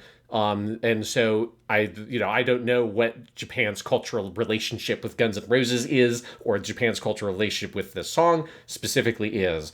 But it obviously can't just be the same kind of like, this stands in for this kind of 90s rock style and this kind of, not necessarily a song that would only be used in period pieces, but a song that is used to evoke this specific period. It's just that kind of song. And so I think because it's removed from that context, it's used in a, just such a different situation. I mean, this is the future, and where, with a fucking terrorist who's trying to destroy the Earth government, and they're all fighting in robots. It's just a weird context to think, and we got to use Sweet Child of Mine from Guns N' Roses in a movie that doesn't use this kind of thing anywhere else. This isn't like, there are other mecha shows that are more steeped in that kind of culture. I'm actually rewatching the show Eureka 7 right now. Great show, because there was Super Robot Wars Y DLC. They put Eureka in it, and I was like, well, now I've got a good excuse to rewatch this before I play that DLC. But that show has that kind of energy where like all the episodes are named after rock songs and stuff like that. That's not Gundam, and that sure as shit is not Gundam Hathaway. And so it's so removed from that context that I did find the experience of sitting there in the movie theater after the needle drop happens, we go to credits, and the song plays through the whole credits, and you get the where do we go now and all that. And I love that just burned into the movie on the side in Japanese are translations of the lyrics of Sweet Child of Mine. And I was sitting there reading those, and there's just something about the defamiliarization of taking the song I know so well. I mean, I know how to play this is like not one of the first songs I learned how to play on guitar, but when I got more serious about playing guitar when I was a teenager, this is one of the first songs I learned how to play in that kind of phase of me playing guitar, because I was way into Guns N' Roses in high school, as you well know, Jonathan. I was too. We all were. Yeah. Yeah. And so, like, this is a song I just know intimately well. I could play this fucking guitar riff that's playing and shit like that. But having it defamiliarized to the point of me reading the Japanese lyrics and thinking about the lyrics in those ways, and the ways in which the song is so somber. You know, it is about a relationship that is gone, this thing that has happened in the past, and then the singer trying to figure out, where do we go from here, right? Like it is a thing of a relationship from the past, and so there is this sense of that built into it. And I think just reading those lyrics in Japanese and thinking about it, song, like, it just so perfectly fits the movie, and it's using the whole, it's using the whole animal here. It's not just picking the one piece. It's not using it because that guitar riff is sick. It's not using it because it makes people think of a specific period of Americana. It's not using it to be like schmaltzy about its love because it's Sweet Child of Mine. It's like, it is about the kind of bittersweet quality of the song and the slightly ominous quality that the whole song has when you get to the bridge, and it's using the whole thing there. And it is definitely, it's certainly, of any movie I can think of off the top of my head, it's the best use of the song in a movie. And I'm with you that it is like, I think this is one of the best needle drops I've seen in a film because of how perfectly it uses every piece of it for what it's trying to do. The song is the Kets, if you're thinking of the Kisho Ten Kets. Uh-huh. Like, it is, I think if you pulled the song out, that ending is still very strong. It is the right moment to end the movie. But there is something about marrying the kiss with the first chords of this song. And if you know that song, and you love that song, and you have any kind of familiarity with it, before your brain can even put it into words, you know what the ending is about. You just suddenly, and because of that, the whole movie takes on a different character. And that's what it was for me. It was like, oh, I don't think I could have told you 10 seconds before the needle drop with as much clarity as I did earlier in this podcast what this movie was about. I don't think I could have told you all the stuff about the way these people are darkly attracted to each other and how it's all about this union, this coming together of these two people who probably shouldn't be together, blah, blah, blah. But I think as soon as you get that lip lock with the song, and then you are sitting there in the theater, because you're getting to hear Sweet Child of Mine in a fucking theater space, and it sounds fucking great, so you're just sitting there enjoying that. That's where I think the whole movie just locks into place. And that is why, like, I would give anything to be a fucking fly on the wall in the room when they came up with this idea, Sean. Like, can you imagine just the guys working on this movie, sitting to maybe, I don't know what stage of production they came up with this, where someone probably threw this idea out, everyone laughed and went, oh, that's crazy, man. And then someone went, but what if we did it? Like that, this actually would work. Like, what if there's nothing stopping it. We can do this. We can just go get the rights. It's not like they don't license this song. This is a very easy song to license. We could fucking do this. There's no rule that says we can't. Let's do it and be legends. And it is so the right call, because I do think the movie it's one of those moments where in an instant, everything about the film locks into place, and you want to just sit there and watch the film again to get back to it, because it feels like the whole movie has transformed in your mind's eye, and that is the power that music can have in moments like these, Oh, absolutely, yeah. It is. I mean, you use the word in your description, but it's that euphoric quality where it is, music just taps, it bypasses everything, and like when it works on you, it works directly like to your heart, and it just definitely does this, where like it just cuts through everything else going on, and it just feels like it communicates with you so directly. Well, and if we're talking about, euphoric moments of dark actualization, as I called it, what better band to do that with than Guns N' Roses? Because to me, that's every Guns N' Roses song is some kind of euphoric affirmation of something really dark and fucked up. That is like all their music. Even that song from their EP that's really fucking racist, but is still great to listen to because it's such a good song, even though it's so fucking racist and homophobic. But like, goddamn, Guns N' Roses, you're too good at the guitars and everything. Oh my God, you know what I mean? Like it's a band you have to have a certain kind of like fucked up relationship with, because they're challenging in this weird way despite being so popular. We could talk about this for a long time. You and I both had quite the Guns N' Roses phase at the same time, basically, so we could do a whole Guns N' Roses podcast. You know, I could tell you about why I think Chinese Democracy is actually kind of their second best album, because none of the others really get back to that point of self-loathing mixed with, you know, radiant rock opera. But it's an interesting band, and this is such a good use. Yeah, I will say that, you know, it's been quite a while since I, like, properly listened to some Guns N' Roses. It just hasn't been my rotation for a while. But I did, you know, I had to go to a slightly further away movie theater than my normal one for this. No idea why my normal movie theater wasn't showing this. They showed fucking The Colors Within. Like, 5 movie theaters in the state of Texas were showing that fucking movie. It just happened to be the one that's like 25 minutes from where I live. But for whatever reason, this movie was a bigger release. I had to go to a movie theater that's like a 45-minute drive.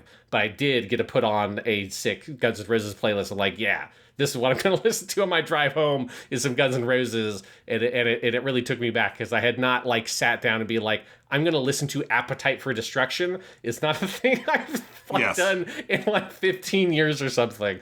It was fun for this movie to give me an excuse to do that. It's a band that just, there's a lot wrapped up in it. Yes.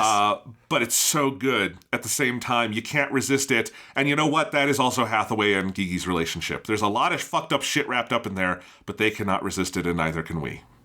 Yeah, absolutely. I think that kind of says it all. What other things in this movie do you want to talk about, Sean? I feel like we mostly hit it. I just think it's a masterful movie. I mean, every single piece of it is so incredible. And I guess I just want to echo the thing I said at the top, that, like, for me, the most impressive thing about it is its ability to have created such a potent, powerful, complete feeling story out of these character arcs in this kind of middle chapter that does not have any natural conclusion. I mean, it is such a rare thing to have a movie like this that has, you know, it feels like things stacked against it, of, like, you know, this is not a simple thing to have adapted and to put together, and for them to not have just done a good job at it, but such a masterful job at it, is a real treat as a Gundam fan. Well, you know, you made the comparison to the Lord of the Rings, The Two Towers earlier, and that's actually a really fascinating point of comparison, because The Two Towers is this movie that has, on the one hand, the Aragorn half of the film gives you the perfect climax in Helm's Deep and the destruction of Isengard. And so that's like, that's a layup. Just like, okay, that's exactly what our second movie is. And then the Frodo story gives you the biggest challenge in the entire trilogy, I think, of like, because the Frodo story is, it has no beginning and it has no end. They are already on the journey at the beginning of the movie, and they don't get anywhere by the end of it. And that's no matter how you adapt The Two Towers, the book, that is true. There's a little bit more, well, there's quite a bit more in the book, because the book has Shelob and stuff, which they push off to movie 3. But so that becomes this challenge of, well, what the fuck do we do with Frodo and Sam? And the answer is, you have to make it about the quagmire of this plot, which is that they are having to go on faith that they will eventually get somewhere. And so that's what the movie turns itself into. And it ends with that amazing monologue by Sam about, you know, why are we going, you know, what are we holding on to? We're holding on to that there's still some hope for this world, right? And I think this movie comes at a fairly similar conclusion of, how do you tell a story that is manifestly unfinished, because we come into this midway through the plot and we leave it midway through the plot and nothing really has been achieved on a plot level? Well, you have to move around plot. You have to make plot into something else. And I think movies that are capable of doing that are, I think it's a brave thing to do as an adaptation. It's a difficult thing to do, but I think it is something that can be so luminously effective, and I think this movie does it brilliantly. Absolutely. There's just something that I just remember feeling getting out of that movie theater, being like, that was a special movie in a different kind of way than the first one was special. Like, this one is doing something that I think is just very few movies could ever hope to accomplish. Oh, I hope we get the next one soon. That's all I can say. Me too.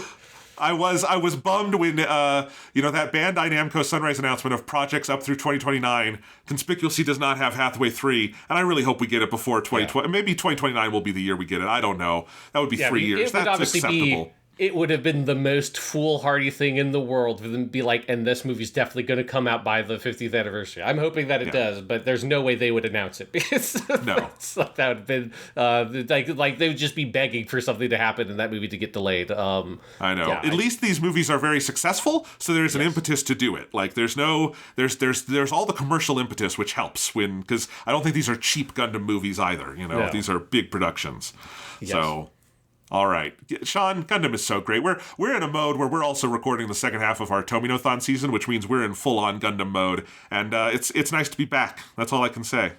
It's really nice to be back. At some point, Jonathan, we'll have to. I think we're racking up enough post Weekly Suit Gundam stuff. At some point, we'll have to figure out when are we going to put these things in our Gundam ranking? Because I was looking at it the other day. Yes. Because just for context, we had in our final ranking of the Gundam of Gundams, the original Hathaway's Flash was at number 12, just below Victory Gundam and just above Gundam Seed. And we've had just enough Gundam stuff. At some point, we'll have to reopen Weekly Suit Gundam, the catacombs, and dust some of that stuff off.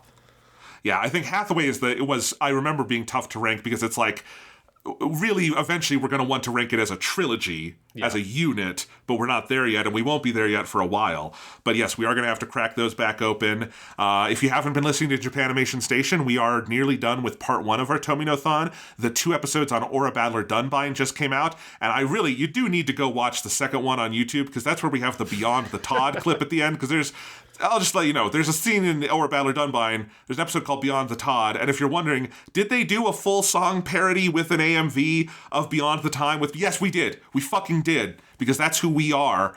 And then our Heavy Metal Elgheim episodes will be airing over the next 2 weeks. We'll have a special season finale after that. We'll be back in the fall for part 2, where we pick up with Zeta Gundam. So, if you like our Gundam conversations, Japanimation Station has you covered with all the mecha talk you could want from the world of Tomino Yoshiyuki this year. We're doing a lot.